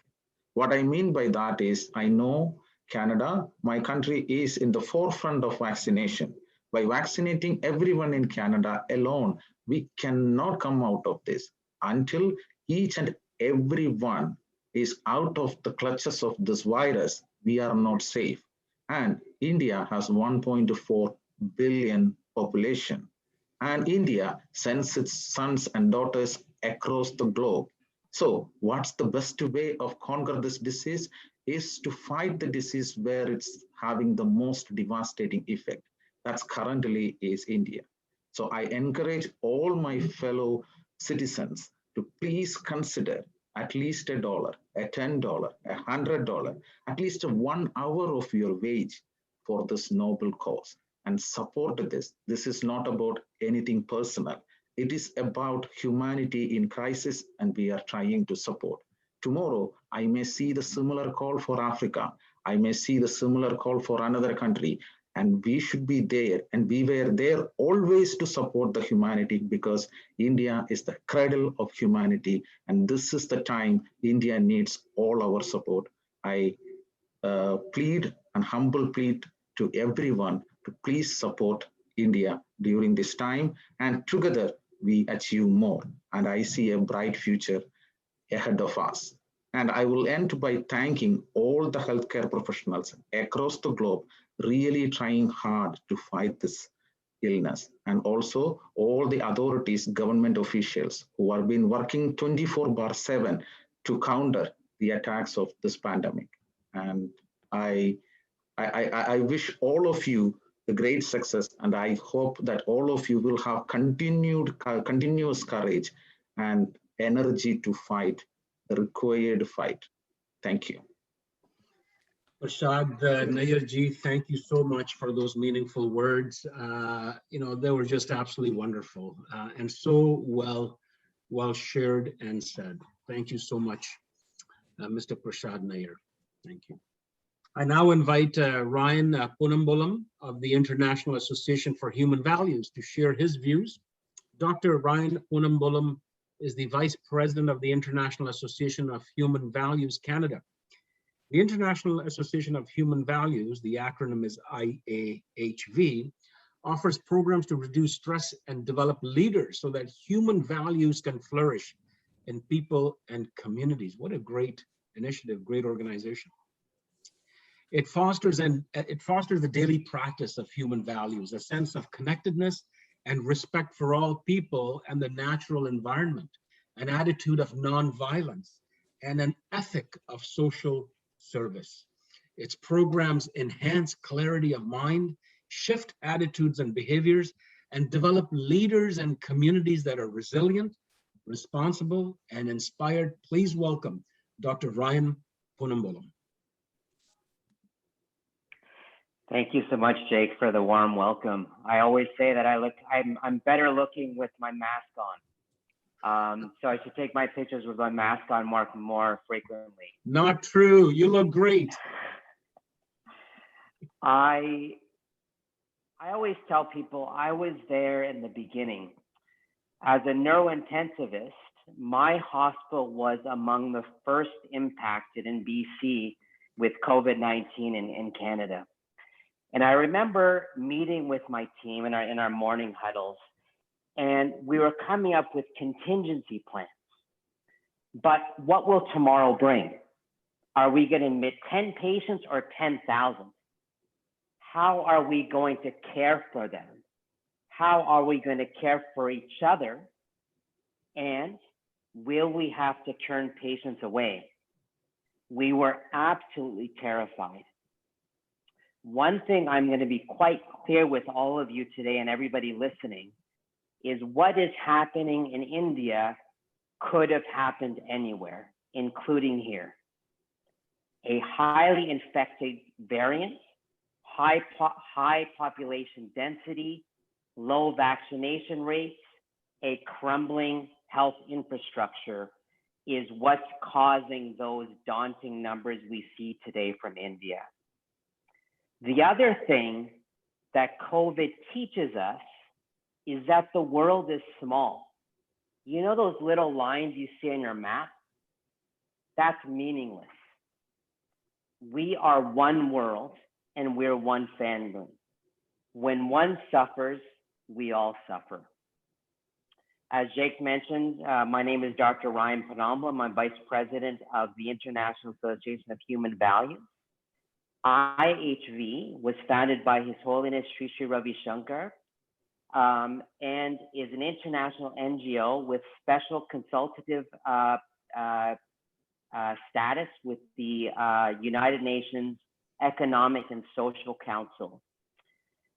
By leveraging our global partnerships, we were able to establish a multifaceted response to this COVID crisis in India. We've supplied thousands of oxygen generators and ventilators. We've established field hospitals caring for up to 2,000 patients per day.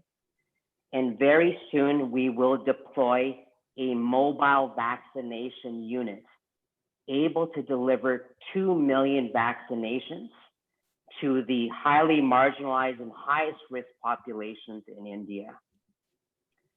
IHV greatly supports the ICCC's initiative with Oxygen for India.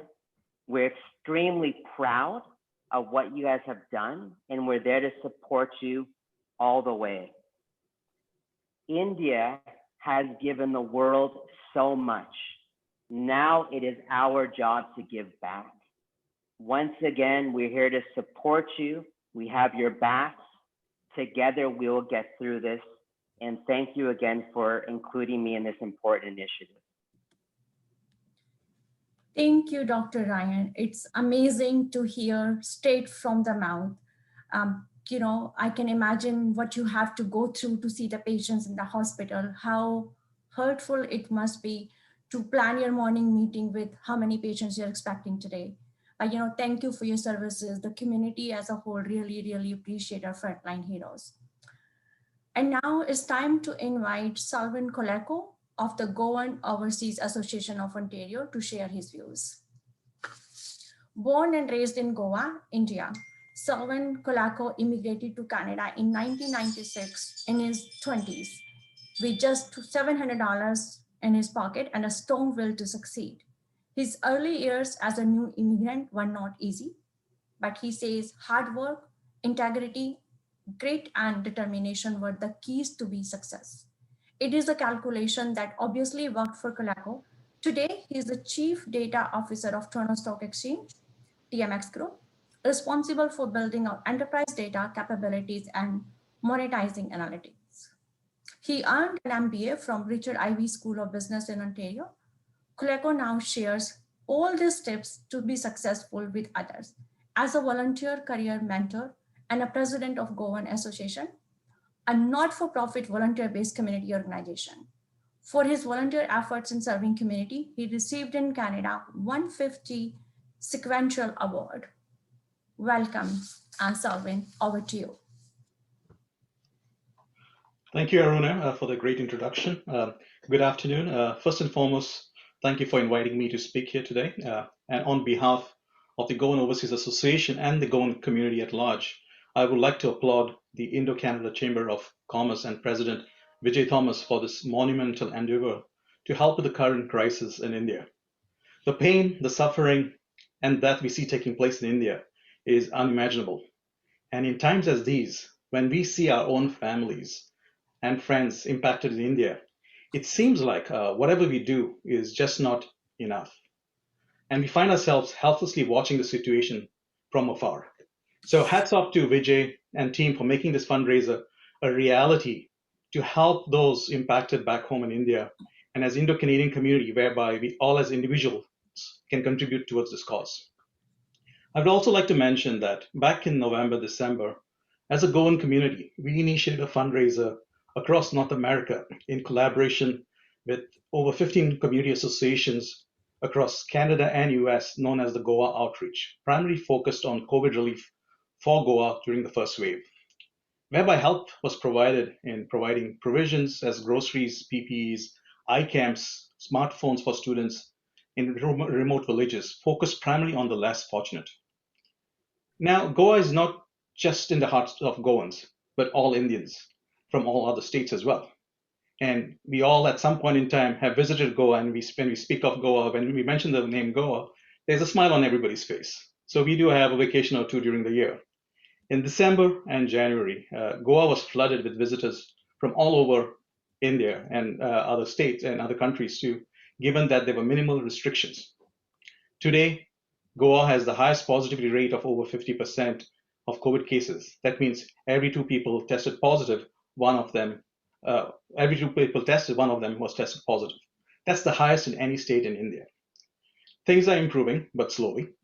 Not expecting the second wave of COVID-19 crisis would be as devastating as it has been. The outreach initiative had to shift gears overnight to help with various medical supplies as oxygen concentrators, cylinders, oximeters, etc., just like everybody has been doing, and as well as the Indo-Canada Chamber of Commerce. Besides acute shortage of medical supplies, the challenge we had to work was directly with suppliers from here in Canada and the US due to new FCRE regulations by the Indian government, which kind of slowed down the pace of help we could provide from overseas as non-for-profit organizations. I would like to thank and acknowledge the contribution of all the donors till date to the Goa Outreach Initiative. As a result, we were able to raise over $200,000. So thank you to everybody for their generosity. Now, having said that, besides the Goa Outreach Initiative, which is focused primarily on Goa, the Indo-Canada Chamber of Commerce today provides us a platform whereby we all can work collectively together, not just focused on individual states as Goa, but towards a bigger impact covering the highly impacted areas in India. I would like to encourage all of you to please support this worthy cause, as only together we can be a much greater force and be much stronger. Once again, thank you to the Indo-Canada Chamber of Commerce for their leadership and contribution in making this marathon fundraiser a reality. Thank you. Thanks very much, Salvan, and thank you to your wonderful association and to you for leading these amazing efforts. You know, if we had more time, I would ask you to pick up that guitar of yours and start playing a tune for us. but I don't think we have time. Otherwise, I want to say, you know, Salvan's going to sing your favorite song for a few $100s, but we'll have to do that some other time. Thank you again. I'd now like to invite our community's veteran leader, Surinder Sharma, to share his views. Surinder, better known, also known, I'm not sure if he's better known, but he's also known as Sam. Sam Sharma did his electrical engineering from IIT Delhi and served as senior professional with multinational companies in India, Bahrain, UAE, and Canada in the areas of project management, engineering, marketing, and strategic planning. Since 2001, he is deeply engaged in energy conservation and demand management programs aimed to protect the environment. He founded Power Saving Systems, Inc. that assists Canadian industry, manufacturing, commercial, hospitality, and small business to reduce their carbon footprint by reducing the electricity usage by conducting energy audits and retrofit programs. A wonderful community leader. Please welcome Mr. Surinder Sam Sharma. Thank you so much, Jake. I think my association with you goes back to about 20 years. I had hair back then. when I think the most amusing was when you left us the chair of Mississauga Board of Trade and I stepped in as a director on the Mississauga Board of Trade for 6 years. Yes. And your farewell was with the Bhangra, with the Dholak and all. One of the unique things I have seen at the Mississauga Board of Trade. And you always bring some different things and different change and humor everywhere. And then when we started the Panorama India, I was one of the founders and then later a chair. You have been doing all the MC job excellent over the years. I think the community should be grateful to you. Thank you. Thank you. Thank you. Anyway, good morning. Namaskar, brothers and sisters. I congratulate ICCC and the community for this holy project. I call it a holy project. Most listeners are highly educated, well-placed Indians settled abroad who got the best of the basic education and values in their Matrbhumi, India. We all were molded by the rich culture of Bharat. Friends, once a media reporter like Jake asked Rajiv Gandhi that all these Indians abroad are a total brain drain for India. Government spends so much on educating them, they leave to settle abroad to lead a life of luxury. Bishwas, who just spoke, myself, and Deepika's father also got the best of engineering education at IIT. at just 20% of the cost in even those days. However, Rajiv Gandhi refuted the media at that time and said Indians abroad are not a brain drain for India. They are the biggest investment of India. They are the fixed deposit of Bharat Mata. They are really the fixed deposit of Bharat Mata kept abroad. So India can cash on this fixed deposit in any emergency. We believe in Vasudeva Kutumbakam. Today is the right time for us all to break a portion of this fixed deposit. What is the point of keeping this fixed deposit? So please provide oxygen to our motherland. There can be no bigger punya than this to save the lives of dying people. Your every dollar matters. Please spread this message and help the community and help India. Our mother is weeping. We cannot see her tears. Let us all put our hands deep into our pockets and be part of this noble mission. Please make a gift today to India. Don't be looking around, but get into action and support India. Thank you, and may you and your family stay safe and healthy. God bless you. Namaskar. What an inspiring word, amazing. And you know, it's absolutely true. Every Indian outside India is the ambassador of India. They are there to represent India, and every Indian is the ambassador. Thank you, Sam Sharma ji, for this inspiring word, and I think they will have a lot of impact on our community. Thank you. Now I will invite BK Sethi of BK Sethi Marketing to share his views. BK Sethi is a pioneer of ethnic food in Canada. His company, BK Sethi Marketing Limited, offers marketing consulting to small and medium businesses for business development, business growth, and execution strategies. With over 45 years of experience, Sethi Saab, as he is popularly known, offers marketing consulting services to many multinationals looking to reach their growing ethnic market in Canada. The company offers strategic direction, business planning, execution support, communication, and multicultural marketing direction. Its services include product development, packaging, product sourcing, promotions, communication, execution, implementation, support with highly trained marketing field staff. Amazing work you're doing. And over to you, Mr. BK Sethi.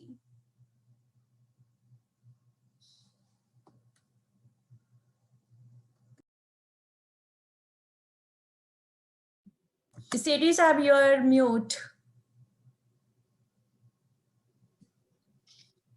Can you hear me? Yes, thank you. Thank you. Okay. Hello, everyone. Thank you very much for this opportunity. Today, I'm going to be mentioning something which is very, very important. It is a matter of life and breath. Everybody has heard the news every day in social media as well as other medias, and we have all experienced what our Indians back home are going through. We want to thank you, ICCC, Vijay Thomas, and the board of directors taking this initiative. We also want to thank Aparva ji and consulate offices who have supported the initiative and efforts. Also, we want to thank all our provinces and the government of Canada, Alberta, Newfoundland, Ontario, Yukon, even Saskatchewan, everybody who is supporting us. In India, we all know what's going on, and the people back home need desperately the oxygen, the breath of air to survive. So they are calling on us, the Indo-Canadians who have been here and who want us to help them. So it is in us as an Indian, we are brought up with Puropkar and Seva Bhav. It is in our culture. I think it is about time that we show the desire to help our own community back home.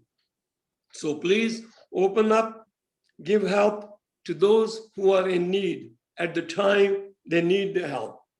Arunaji and Jake, Mayankji and Vijayji, they all have done tremendous job.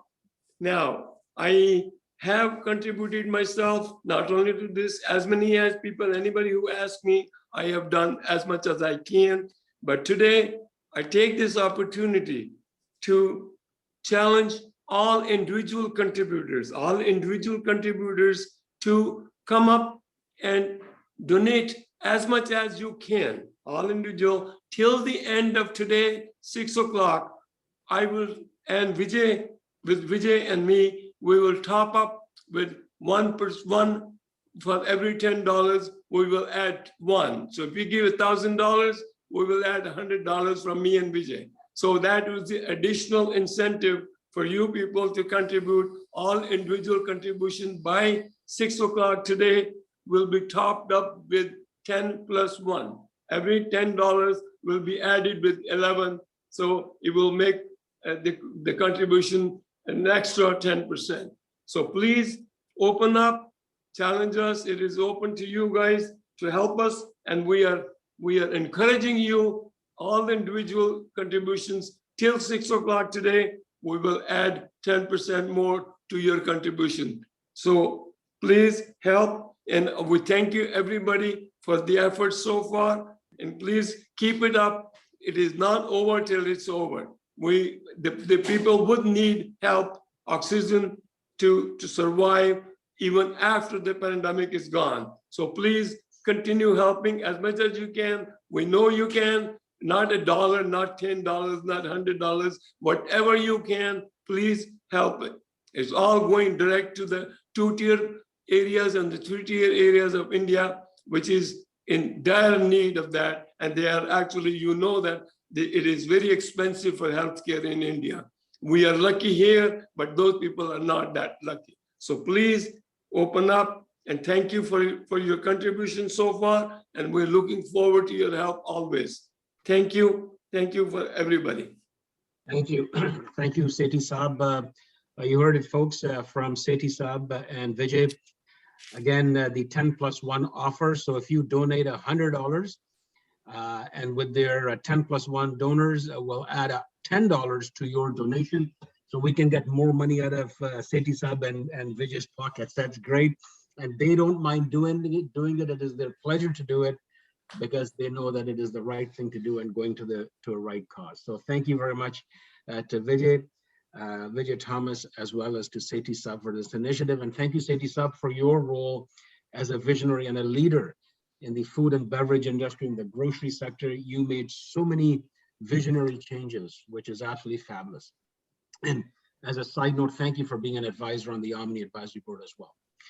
It is now my pleasure to invite one of my dear friends who I've known for a number of years, and I love the work that she continues to do in her role as chairperson of Panorama India. She has over 20 years experience. She was in diapers when she started. She has over 20 years experience in strategy, marketing, and events management, spanning across several industries. She has worked with companies such as Ingram Micro, Rogers Communications, BlackBerry, and several others. For the last 6+ years, Sumita has owned and managed her independent consulting company named Global Marketing. Global Marketing serves clients across North America, Europe, and Asia. Sumita has worked with several nonprofit organizations in the community and most proudly actively serves on the board of Panorama India as the co-chair for the organization. She has been a member of the Panorama India board since 2016 and has contributed and come up with several wonderful, successful initiatives. Please welcome Sumita Kohli.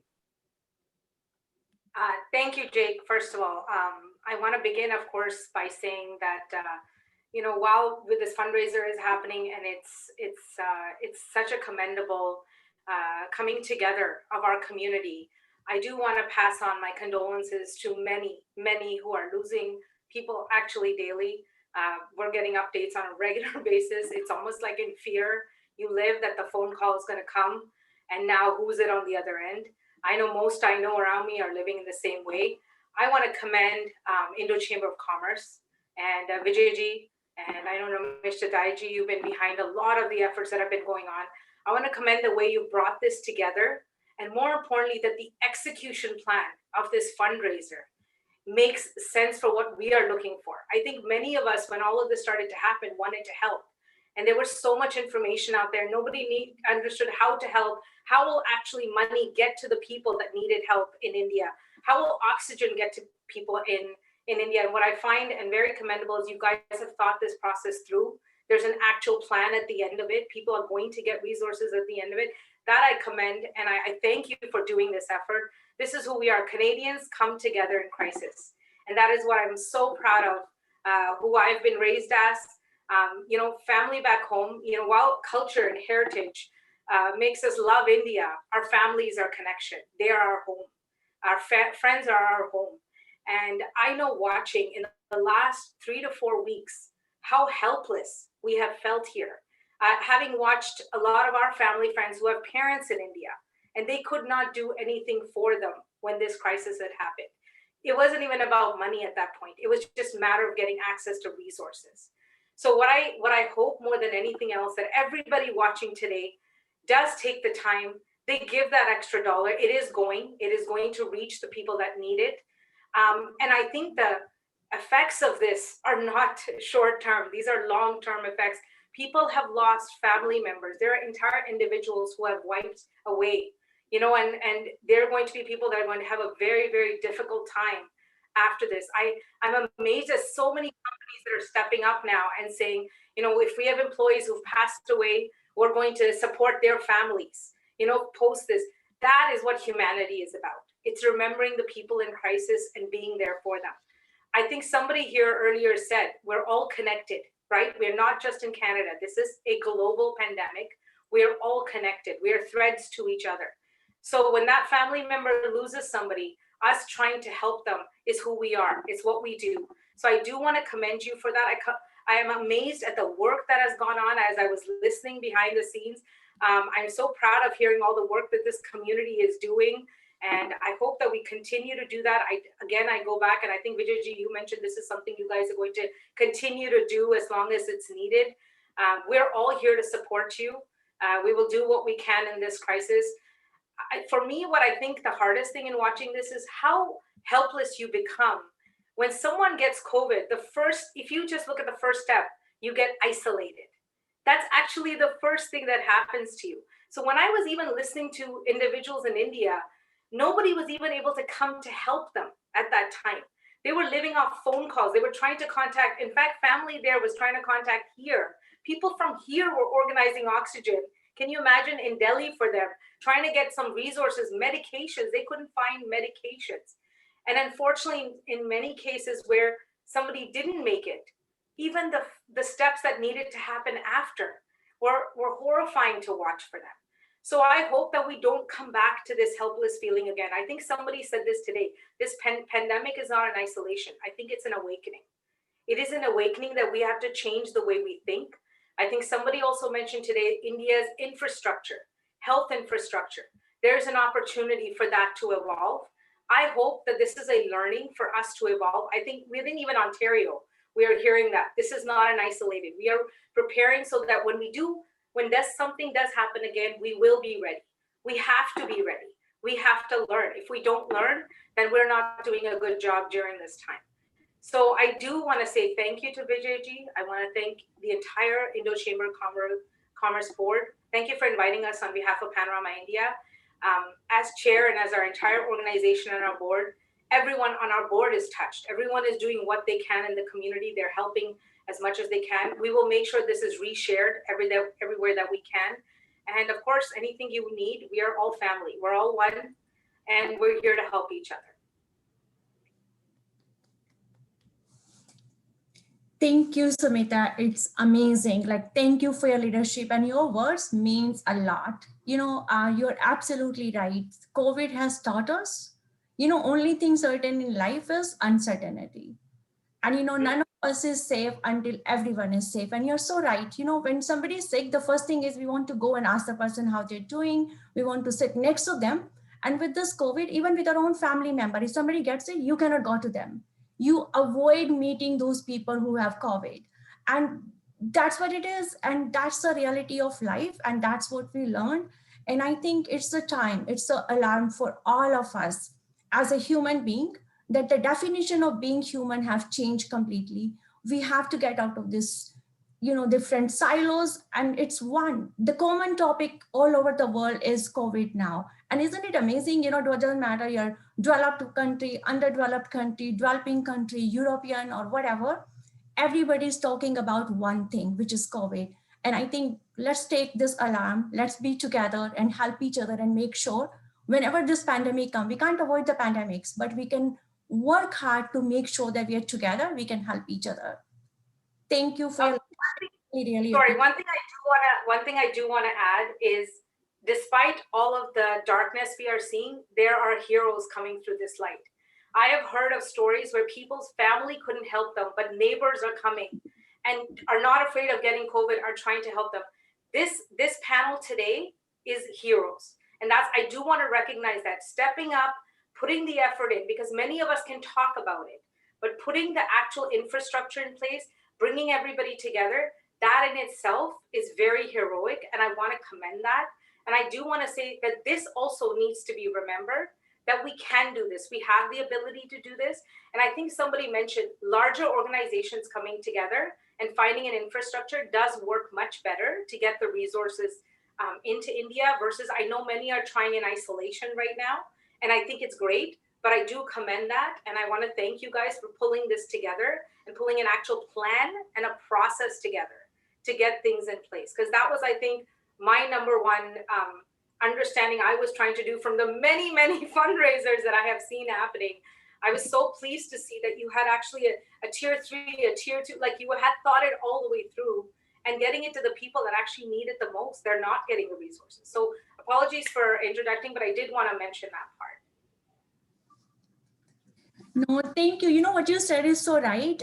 Since the COVID started in Canada, the lockdown happened, I ran a breakfast program, and I just witnessed the real humanity over there. I have people calling me. I sent one flyer. You can't imagine how many people call me to come and drive the food to the needy family. Like when I started, I was like, will I get anybody as a volunteer? Because people do not want to come out, they're scared. But I was surprised every day I had more volunteers that I needed.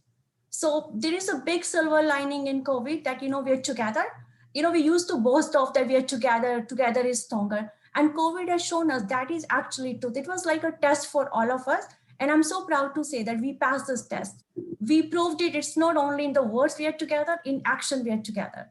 And thank you, everybody. Everybody is a hero, in my opinion, right now. And now, carrying the program further, I would like to introduce Pooja Ganju of Kashmir Overseas Association. We will now be playing the recorded message from Pooja Ganju of Kashmir Overseas Association. Just a little bit about Pooja. Hello, Thank everyone. you. My name is Pooja Ganju, President of KOA Canada. I would like to thank and pay my regards to the Indo-Canada Chamber of Commerce for inviting me as a guest on this special podium to make a mass appeal. Friends, as we all know, COVID-19 pandemic has worsened the conditions, especially for the people of India. Country is struggling with the lack of capacity and the lack of resources, and trying to strike a fine balance between protecting health, immunizing economic and social disturbance, and respecting human rights. There are a lot of organizations across the globe who are working on various projects to support family and friends in India. And on the same token, the Indo-Canada Chamber of Commerce has launched a new initiative named as Oxygen for India program to raise resources for India and help it combat COVID-19 virus. The ICCC is bringing together 82 Indo-Canadian organizations from coast to coast with the purpose of raising awareness and resources for oxygen to India. Our chamber's efforts are aimed at providing an opportunity to the 1.6 million strong Indo-Canadian community and the 36 million Canadians to participate in a constructive giving program. This is a call to come forward to help humanity. Need is now. Your contribution is going to make a major difference in the life of organizations' recipients. Any donation, no matter how big or small, shows a willingness to help organizations to help those in need. I would also like to thank you all in advance for making a difference through your compassion and generosity. Thank you all for your generous act of giving. We all have a lot of work ahead of us, and your contribution towards this venture will thrust everyone forward. We are in this together to do the right things. Let's continue to support families in need, and let's fight this pandemic together. Thanks for listening, and God bless you all. Thank you very much, Pooja. And just very quickly, Pooja Ganju is a proud granddaughter of Professor Nandlal Kaul Talib, who was a poet, author, writer, and Indian President's Award winner from Srinagar. As a proud Indian Kashmiri Pandit, continued fostering KP culture, traditions, and values while staying abroad and maintained perfect symphony and balance between cherishing both East and West cultures. Pooja Ganju is a global human resource professional, and it is really terrific that she was able to join us through this wonderful video. Folks, it is now time for a panel discussion, and it is a very meaningful panel discussion that I will throw to our president of the Indo-Canada Chamber of Commerce, VRAJ Thomas, who continues to lead the organization in a very meaningful and great manner. To him and his entire group, to him and those that were leaders in making this happen, to all the volunteers that made this happen. Aruna will probably stick around because she's part of all this, but I have to leave. I want to say thank you for allowing me to be a part of this conversation. I am so honored and blessed that you asked me to do this. So thank you very much. As they said, we've done our part. We hope you do yours. And to all of those watching, please do your part, and we will continue to do ours. Stay safe, stay healthy, and God bless all of you. God bless Canada. God bless India. Canada ki jai, Bharat Mata ki jai. VRAJ ji, it's over to you. Thank you very much, Jake. Really appreciate it, making time for us. And you know, I just, you know, we didn't even give him enough time this time, and he came through. So thank you, really appreciate it. And you know, fantastic, you know, morning. And with that, Jake, have the rest, enjoy the rest of your day. It's a great, good day outside. And you know, we'll come to the next section. We're a little behind time, but those of you who are watching, please stay on. We've left the best for the last. And on the panel today, we have Dr. Shivendra Dwivedi. Dr. G, welcome. We also have Dr. Lukina Karkhanis. Lukina is joining us all the way from Texas, if I remember right. Yes, so, you know, and we also have Vikas Sharma, one of our directors. He's actually in Uttarakhand as we speak. He's actually on the ground in India doing work. He said he might not be able to join, you know, but he's in here. You know, if it's possible, we'll get him in as well. And then we also have, we had another doctor as well. I don't see him right now. We had, we probably lost you know, another doctor from India there. So it is getting kind of late in India, but let's just start. We will start with Dr. Shivendra Dwivedi. Dr. Shivendra Dwivedi, Shivendra ji is not just a medical doctor. He's also a community leader. He runs a hospital, you know, in India, as well as the head of a department in a major hospital in Montreal. I would like Shivendra ji to give a little bit of introduction about himself, and then his take on the COVID-19 crisis in India. Where is it going? Are we out of it? You know, his take on it. And I have spent a lot of time speaking to Dr. Dwivedi over the last you know, 2 or 3 weeks, and I think I have a good perspective, and I think all of you should also listen to his perspective. Over to you, Dwivedi ji. Thank you very much, VRAJ ji, for having me participate in this. First of all, a great big thank you to you and the ICCC for the fundraising. I'm speaking to you from our experience on the ground. We have the Freedom from Poverty Foundation, which has been working in India since 1993. We have a charity hospital in Jamkhed, Maharashtra, and we've been doing medical and surgical clinics also in Uttar Pradesh. So on the ground, I can tell you that we initially had 100-bed acute care hospital. Our last surgical mission was in February 2020. When this came, this pandemic came, we went from 100 beds to 300 beds, expanded to 1,000 beds just over the last summer. And why was that expansion? Because on the ground, when someone got infected with COVID, unless you isolated them from their families, the whole family would be infected.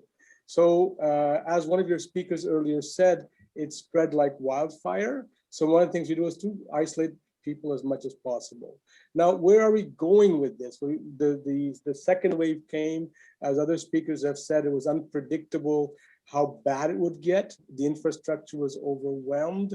Any infrastructure would be overwhelmed with such a crisis. We are getting over the hump. We still need oxygen. I think the best example I can give you is, if you're drowning and you're struggling to breathe, and that's what it feels like for the patient when there's no oxygen around. Somebody puts that oxygen mask on thanks to one of your donors who's given enough money for an oxygen cylinder or an oxygen concentrator, and all of a sudden you can breathe. I want your listeners to sort of, put that in their mind. That's what their donation is doing for people. It's one thing to talk in theories, oh, I gave $100, I gave $10, whatever, right? But you've actually read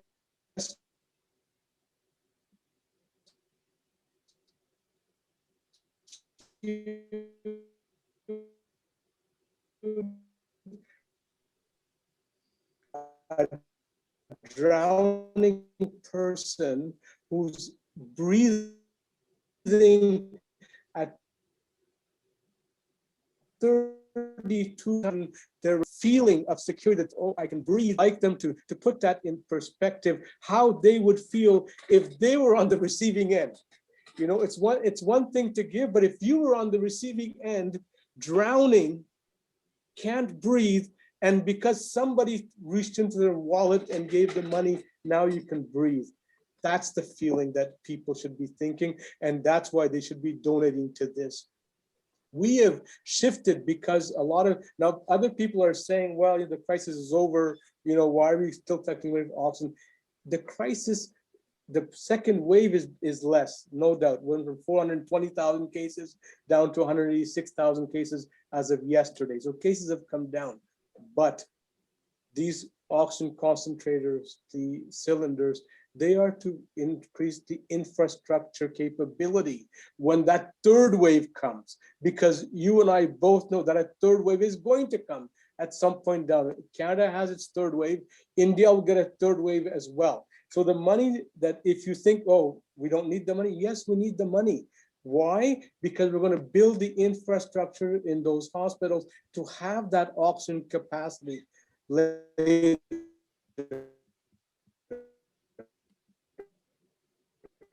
Right? And that is very, very important as well. Shivendraji, I think our camps in villages, we do testing and medications. I'll stop there. Sorry. Go ahead. No. I think your internet was cutting in and out. So I'm sorry about that. So like I'm saying, the focus is moving to the villages right now. There are a lot of empty beds actually in major cities. So our focus as an organization has also moved to the villages. We have our hospital care, but a lot of our teams now are going out into villages to do testing and to give medications to treat the mild and moderate symptoms, so they don't become severe and come to overload the hospital care system. Okay. So that would be my take on this. Okay. So Shivendraji, please hang in there. We've got more questions, especially some medical ones coming your way. But before that, I'd like to go to Dr. Lucena. Dr. Lucena, you've been with us the last Sunday as well.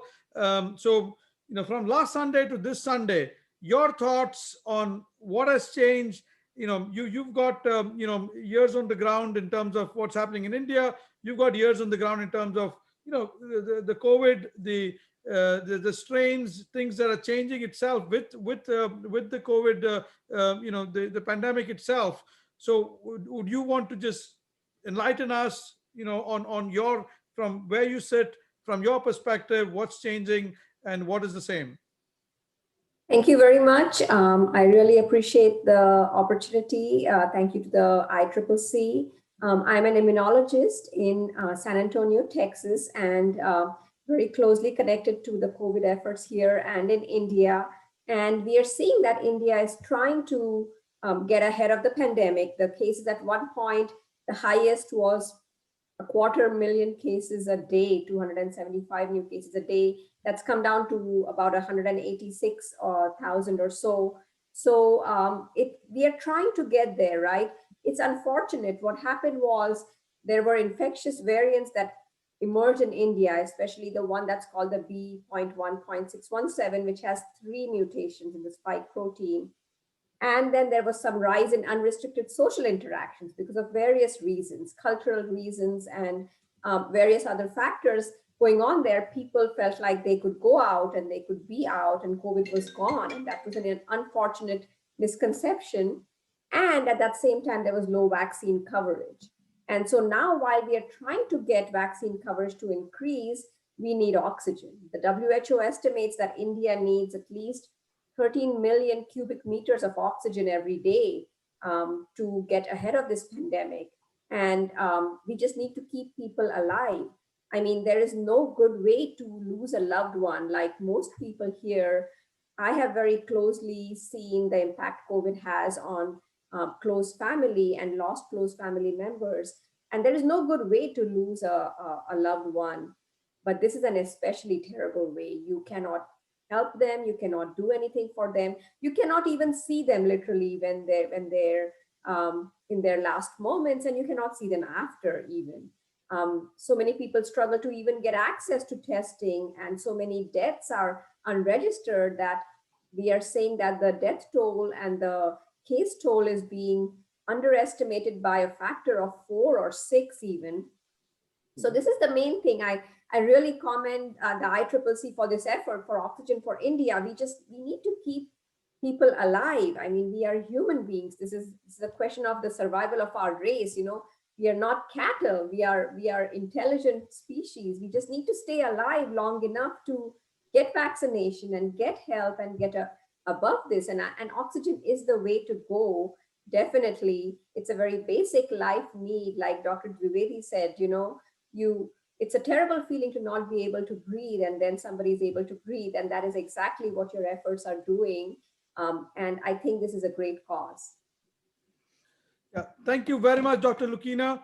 We also have with us Dr. Supriya Sehgal. Dr. Supriya, I am sorry I couldn't see you there for that moment, and I was like, where is the doctor? So I'm sorry, I'm right here. Okay, so Supriya ji, you've been also involved with us for the last 2 Sundays. I think Dr. Lukina has mentioned a couple of things that kind of have changed. But what are your thoughts? And you're in Canada. You're also embedded with the Indo-Canadian community. So what is your perspective from a Indo-Canadian doctor that's kind of also involved with some of this? So one is a community view and also a medical view. And before that, if you can introduce yourself a little bit as well, please. Sure. So I am a rheumatologist.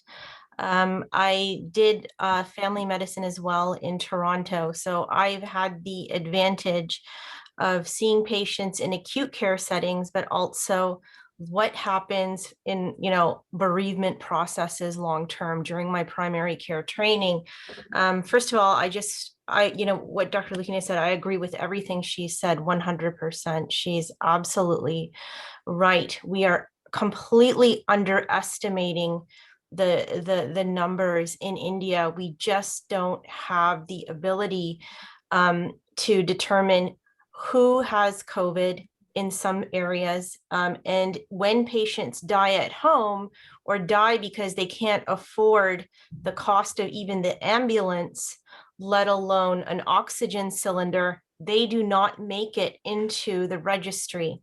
So yes, Indian epidemiologists seem to be saying that anywhere from 4 to 6 times higher than what we're seeing in the counts. And so that's very concerning.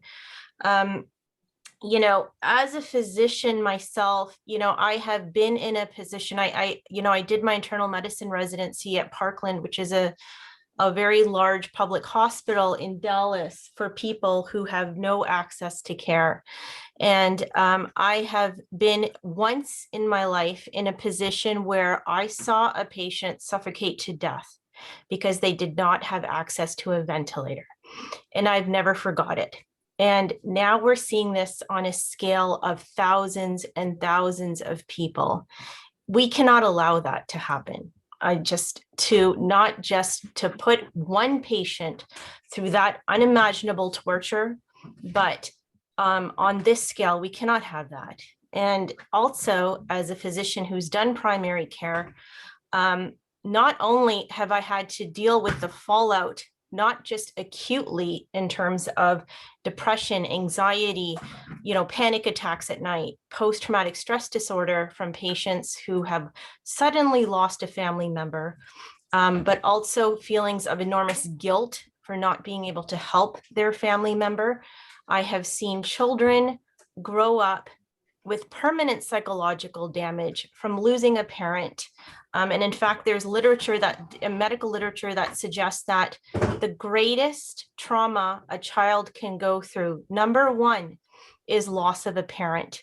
And with the variants, we are seeing younger people, the people that are dying in India right now are parents, okay? Grandparents are caregivers too. And they're, but to lose a mother or father, you cannot replace that. I have also seen not just, in primary care, we don't just see the psychological fallout that lasts almost forever in these families, but also have seen the financial damage. And, when a family loses a breadwinner, that is a disaster. They lose two parents because the other parent has to step up and financially fill the shoes that that primary breadwinner's death may have, that gap that they've created. I have seen children lose access to university, to education. I have seen children have to leave school, in low-income families to support the family. So it is not just one person, this is not a data point. This is not one person dying. This is the disaster that an entire family has to deal with for the rest of their lives. And that's what these numbers mean. And sometimes we look at these graphs going up and down and we lose sight of that. And so, when you contribute, and I do understand you're thinking about this on a scale of thousands and thousands of deaths, and it seems almost impossible to help, but this really is turning out to be India's darkest time. I can't think of another time that is going to result in a death toll such as this. And, I understand it's almost overwhelming to look at those numbers and think we can't help everybody. But if you help one person, you give just a little bit, that's one oxygen concentrator, that's one source for one father who can survive COVID, can support their family, and the children go to school and they're educated. That one person that you save with your contribution, that will also have incalculable, like infinite value. So really look at it, whatever small contribution you can make, that will have an infinite value. Don't underestimate that. Fantastic. And thank you, Dr. Supriya. And the team, if you can just put up the slide again in terms of how people can contribute. And I think the message from the medical doctors, all of them, is I think there's two messages here. One is, as we started out, one message is Dr. Dwivedi says, oxygen, think of it as a lifeline. If you're drowning and somebody gives you oxygen, you're providing life. You're almost becoming godlike. Sorry to bring that out there, but your donation can almost provide life, right? And second is, I think one thing that we were talking about, and when I started off, and some of you doctors were probably not there right in the beginning, people came to us and said, and it depends on what media outlet you follow, the oxygen crisis is over. And I said, as the Indo-Canada Chamber of Commerce, we're going to look at this as Oxygen for India, as not just literal oxygen for India, as much more, and which will encompass things like Dr. Supriya said, the aftercare, orphans. So how can we help? This is something that is something huge that has happened. But I think from what Dr. Dwivedi and Dr. Lukina are mentioning as well, the literal oxygen itself is still a necessity. And the literal oxygen is also going to become an infrastructure element to the future. So please, for a moment, do not hesitate that if somebody tells you the problem's over, you're just donating this, because you don't know the news. Sorry, that's not what the medical community is saying. They are saying that we need oxygen. We need oxygen into the future. And I think Dr. Dwivedi very candidly mentioned, there is a very strong possibility of a third wave as well. So I think that's fantastic, perspective.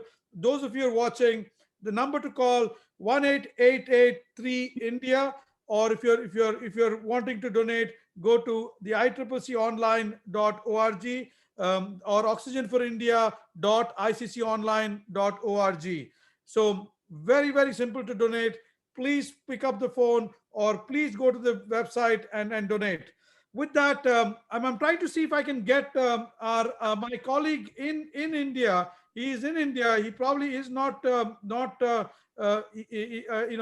hoping if he can join. Vikasji, can you join, please? He's besides the director on the Indo-Canada Chamber of Commerce, he's also the president of the Care for Cause Foundation, director of the Tiger Jeet Singh Foundation, and he is right now. Okay, hi, Vikasji, welcome. I know you are in the. Thank you, everyone, for. Go ahead, yeah. Can you hear me all? Yes, we can. Go ahead. Vijayji, can you hear me? Yes. Yeah. Hi, everyone. Thank you for joining in. And I'm right now in Uttarakhand. Like we through my foundation, Care for Cause Foundation, we almost donated like 300 oxygen concentrators. And you rightly said by all the doctors that the major cities is not where the problem is at the moment. The problem is at like tier 2 and tier 3 cities. And like that's why we chose Uttarakhand. And we literally came from Delhi, almost like 7 hours from Delhi, and reached to all the small towns and donated like 2, 3, 4 oxygen concentrators to small district dispensaries, you can say, where like they have one doctor, they have a couple of nurses, but they do not have equipment there. They have nothing what you call equipment. So we went to almost 18 dispensaries in Uttarakhand in the mountains. Yesterday we had a big cloud burst as well, had like a few landslides as well. But those guys cannot reach to hospitals. Those guys cannot reach to like the major cities to get treatment. So these are the places where they actually need help. Major cities do have hospitals. There, if you look at the statistics, right now, Delhi, there's a lot of beds which are available. There are a lot of places where oxygen is available. But these tier 2 and tier 3 cities, they're hardly hit. Because before they were not like in a lockdown situation, they were taking it easy. And now, all of a sudden, like you look at Goa, like all the people from like Delhi and Maharashtra and like all the other places, they say, okay, Goa is open, let's go Goa. Now the cases are coming up. Yeah. There's like a death toll of like almost 100, 150 people every day basis in Goa itself. So, sad to say, like my mother passed away on 16th of May. And I literally went myself, I took her stretcher from a non-COVID center to a COVID center. She did not have COVID. But the problem is the entire system list, the symptom list of COVID actually covers from your head to your toes. So my mother was having heart attack, her blood pressure was going up and down, her oxygen level was going up and down, and automatically doctor said, like she's COVID patient, and we kept saying to the doctor, like, she's not COVID, and the guy was like, you sign a waiver form that if her oxygen level goes down, we will like give you a death certificate. So he did not leave us with no option. I literally had to drag her stretcher with an oxygen cylinder and drag myself inside the COVID center. I stood there. Those 3 hours was like a worst movie of my life. I saw like ventilator getting put in her. I saw her like when she was like saying, "Beta, I cannot breathe. Like I'm having problem. Like get me a room." So like these things do exist, but like what can you help? The entire system is collapsed. The medical system is collapsed. That these guys cannot actually estimate like what exactly COVID is. My mother was having heart attack. They said she is having COVID, and like she passed away within 4 hours. Be it non-COVID time, be it not non-COVID era, she could have been like not taken immediately to a cardiology department, got her treated like properly for like her heart situations, not for like COVID. But like the truth be known, like we are blessed that we have an opportunity that we actually are talking to each other after a year and a half of the COVID era. People say like, oh, we are having like the worst time of our life. We are like stuck at home. We are like, we cannot go outside. We cannot do this. We cannot do that. We cannot go do work. But think you're blessed. You're actually blessed that you actually have somebody's phone number that you can talk to. Somebody's like Zoom ID. You can like look at somebody's face. So you're the most blessed person. But there are also people who are not blessed. There are also people who do not have. When you talk about like medical help, it's like zero. So I would like, request, please donate as much as you can. Please be a part of this noble cause. The few dollars that you'll donate, if you be able to save one life, that is the best karma that you have ever done in your entire life. So my humble request, please donate. Thank you so much. Thank you, Vikasji. That was entirely from the heart, and I think there is no bigger testament from this, and our condolences, all of us watching, to you for your big loss, and we really please stay safe, continue to do the good work, and you have all our support and backing. Thank you, so Vikasji. And so, Dr. Shivender Dwivedi, I mean, from what you've heard, two things here. One is, there is obviously the problem exists. So to all of those watching that says there is no problem, I think the medical practitioners have said the problem continues. We have somebody on the ground in India that said the problem does exist. So from what you heard from what Vikasji said, Shivenderji, your thoughts, and you've got, your ears to the ground and happenings in India. So what can we help? I mean, obviously we can't change everything overnight, so what is it, but what we're doing obviously is going to help. If you can just, give us your perspective. First of all, my sincere condolences to Vikasji for his loss. Really, our sincere condolences. What he's illustrating and what he's saying is a very simple fact that the government of India over the last 50 years, not just the last few years, has consistently not invested in public health care. They've privatized medical care. And so if you're wealthy and you have money, you get better care than you get in Toronto or Montreal. But if you're poor and you're in a small town, you don't have access to care.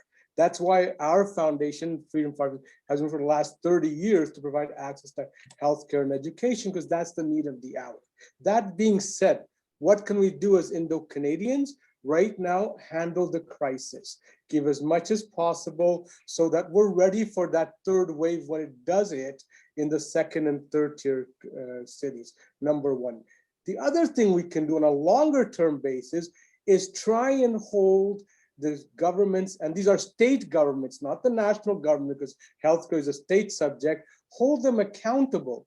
Tell your family members and your friends in India, say, you know what, the MLA comes on for his vote, ask him what is he doing to improve investment in healthcare. That's a longer term goal. But the short term goal is, you know, let's provide the infrastructure in the smaller district hospitals so that when that wave hits, we'll be better prepared.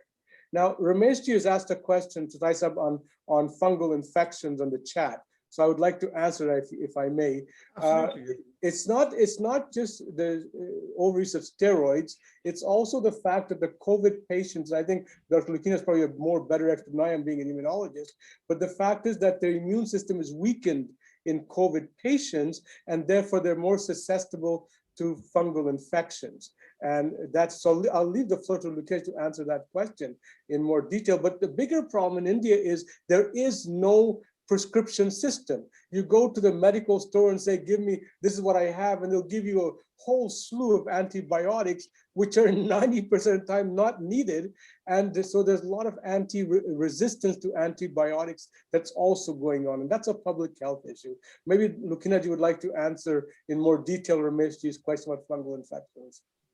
So, yeah, we are hearing about this new pandemic, the mucormycosis, the black fungus.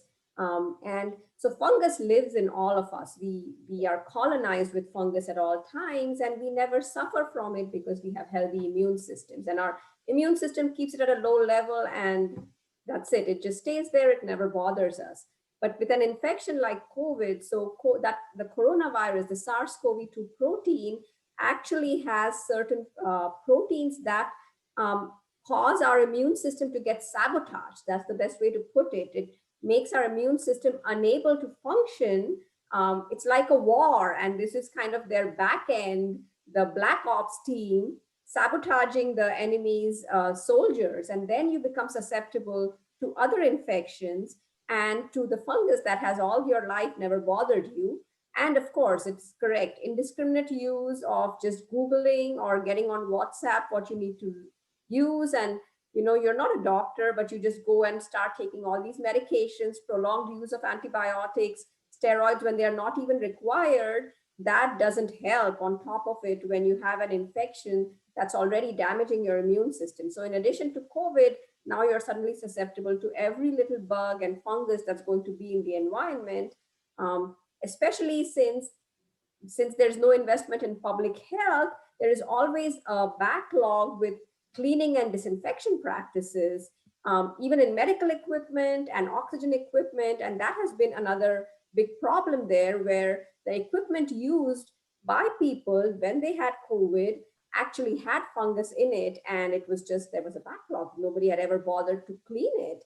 And all of these unfortunate factors together have kind of now added this complication on top of COVID pandemic, is that now they're struggling because we do not have enough antifungal medication there to treat this. That's because we don't make enough antifungal medication during ordinary times. People don't get fungal infections. So it's kind of what happened with the previous severe infection that we saw was during the AIDS pandemic, when the AIDS HIV virus was first discovered, and we were seeing all these weird infections. And it almost seems like we're at the brink of that, where we are going to start seeing all these weird bugs and infections come out one after the other. And we have to get ahead of it before it happens like that. Thank you, Dr. Lucchina, and Dr. Dwivedi. Thank you very much for your perspective on that as well. So, Supriya ji, from what you've heard, people that are affected, right? I mean, we saw Vikas ji. He's kind of devastated, but he's taking it in the right spirit. He's trying to go after, trying to see if he can help more people. He's being driven to help more from his personal loss as well. Now, as he said, we're all blessed. He definitely agrees that he's blessed as well in a certain way, that we're all alive. We're all able to do the things that we're doing. So now how do we go about, getting to the point where, as you mentioned, as people lose their parent, or is there a way in which, Indo-Canadians can look at something like that as well? Like how do we go about doing that? And again, we're not going to put you on the spot here, but at least start thinking. At least, how should we start thinking? We can get to it. And as Indo-Canada Chamber of Commerce, we want ideas, and we want people like you, Dr. Dwivedi and Dr. Lukina and the smart people to tell us that, and then we can go and rally the people with the resources and do it. So what did you say? So just a few things, we have to think about the data that I saw about the long-term psychological damage. Those were in pediatric journals, and those were pertaining to children. I'm not saying that adults are not going to go through an enormous emotional toll because of bereavement. I'm just saying that the data I was looking at was in children. And, I really do want to reiterate that the variants are attacking younger people. We are seeing, I almost feel, which to a certain degree, there was this idea that COVID was affecting solely the elderly. And that was based on some epidemiologic data that was initially coming out of Wuhan. That data is now, this is a whole new ballgame. Okay, so we are looking at a mean age of death that in some countries is anywhere from 20 to 40 years younger than the initial reports that came out of Wuhan last year. Okay, so these are parents with children, okay, small children who, and in rural communities, I think all of us have seen how families struggle. They are not, a lot of them are not coping as it is. They don't have enough money as it is right now without COVID. And imagine the additional stress of losing your father or your mother, and not just, and I'm not just talking about psychologically, but what happens when you've lost an income in the family? What happens to that child's future or their education? So I think, and I'm not talking about this group in particular, but, I have heard comments such as, well, this is a numbers game, the numbers are coming down. I would, and I agree with the other physicians on the panel. We are seeing numbers in certain places. My concern is exactly what Vika Sharma was saying about how we are now seeing it in tier 2 and tier 3 areas. I don't know if we are getting the right numbers, especially in those areas. So I am concerned about that. And I don't want people to look at this as a graph. That's my big concern. You only have to save one person. Like you save, every physician can tell you that. We have all been in positions where we've had, I remember one time we had a woman, 30 years old, 3 small kids. She had myocarditis, not COVID related, but was in cardiogenic shock. And we had a conference to figure out what to do about her. There were 40 doctors at that conference. 2 of the fellows moved into the hospital that month. They packed up their stuff and they moved into the hospital to watch her and make sure she was better so she could be a mom. She was a single mom with 3 kids. Make sure she could be a mother to those kids. And we fight that hard just for one. We will fight. All of us have been in that position. And so don't look at curves and numbers and data points. Just look at one. Focus, bring your focus down to one. And if you can do that, you save an entire family, and they will, their whole future is changed because of it. So that would be my recommendation. Yeah. I personally believe that we are still in desperate need of acute supplies. India is a country of 1.4 billion people. The total infectivity rate by their epidemiologists is estimated to be about 20%. Overall, in cities with surges, 50% have been infected. Those patients, or those, sorry, not patients, but people rather, that may have had COVID and survived do mount an immune response. We don't think it's as strong as the response that's given by a vaccine. And we don't know how long those natural antibodies last. Okay, so when a second wave comes or third wave comes around, We don't know if those people in 8, 10, 12 months are going to be susceptible and die the second time. We don't have that data yet. We are too early on into this pandemic. Collecting that data takes decades, so we don't know, okay? But if we are looking at an overall infectivity rate of 20%, that means 80% of 1.4 billion people have not yet been exposed to this virus. Now imagine what that death toll is going to be in India. And I would like to remind everybody that pandemics last years, okay? It takes years to infect 1.4 billion people. The new variant, even the India variant, I should say, be more specific, even if you have access to all resources available, has a death rate of 1%. Wild type variant, okay, so the variant that we initially saw coming out of Wuhan last year, if you are in a country that has resources and you have access to that healthcare, is a mortality rate of 0.6 to 1%. So it seems like the India variant may have a slightly higher mortality. Now tell me how many people have to die for 1% death rate out of 1.4 billion people? Take a second and calculate that in your mind. That is millions and millions and millions of people dying. And yes, India has a great vaccine strategy, and I applaud them for their efforts. But it's not easy to get vaccine to every part of India. It's just not. And, you know, at this moment, only 20% of their population is vaccinated, which is a huge achievement, okay? To vaccinate 20% of 1.4 billion people, that's a country unto itself. But we're looking at, we're not anywhere near being out of this, okay? So we really do need to focus, I would say right now, on getting oxygen. It is easy. It is a quick life-saving measure.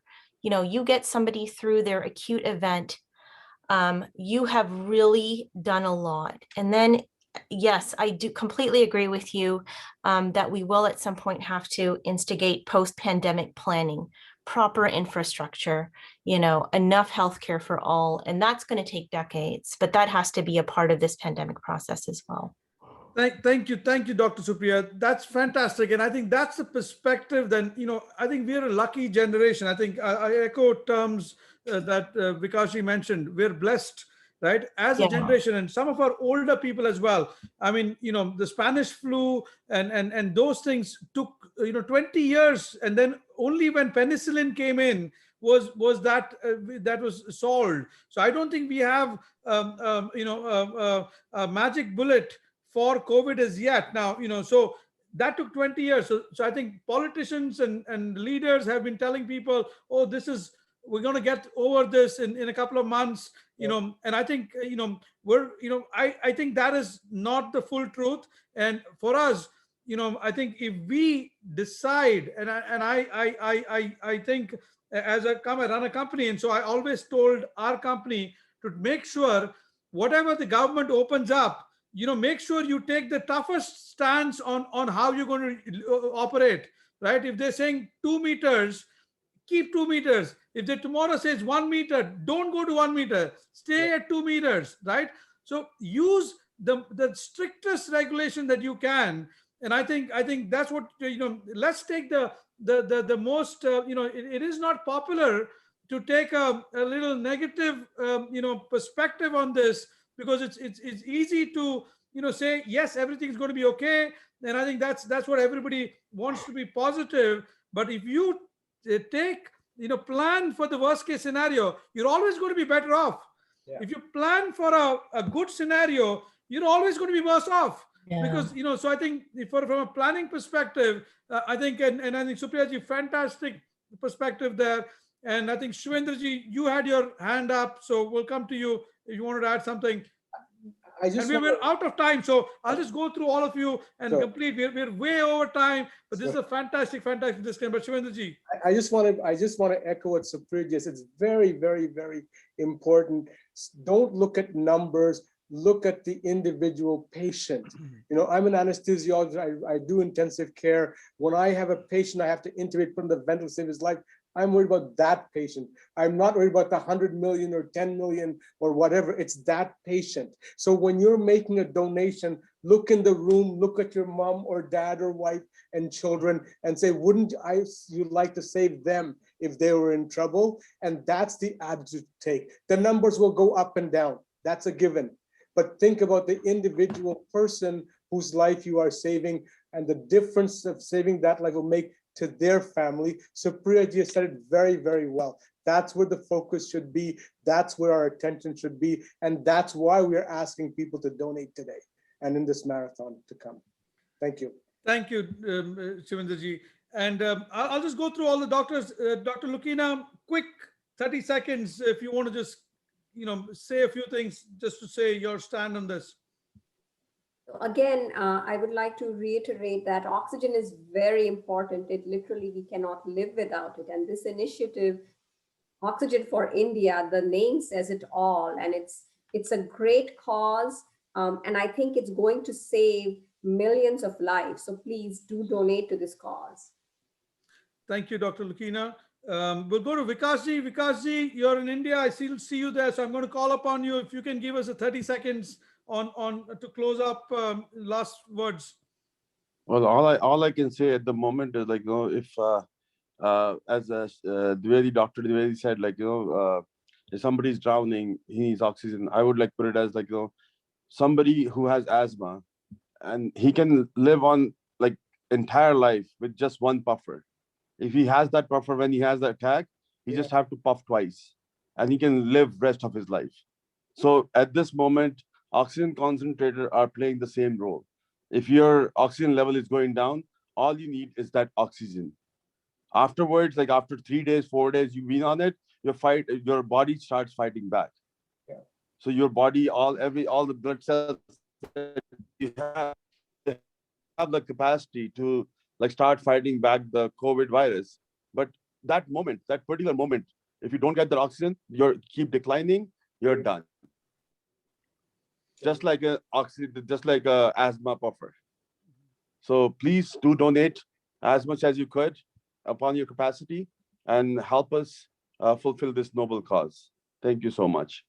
Thank you, Vikasji. And Supriyaji, I'll give you the last comment here. So, you made fantastic comment, but I'll give you another 30 seconds.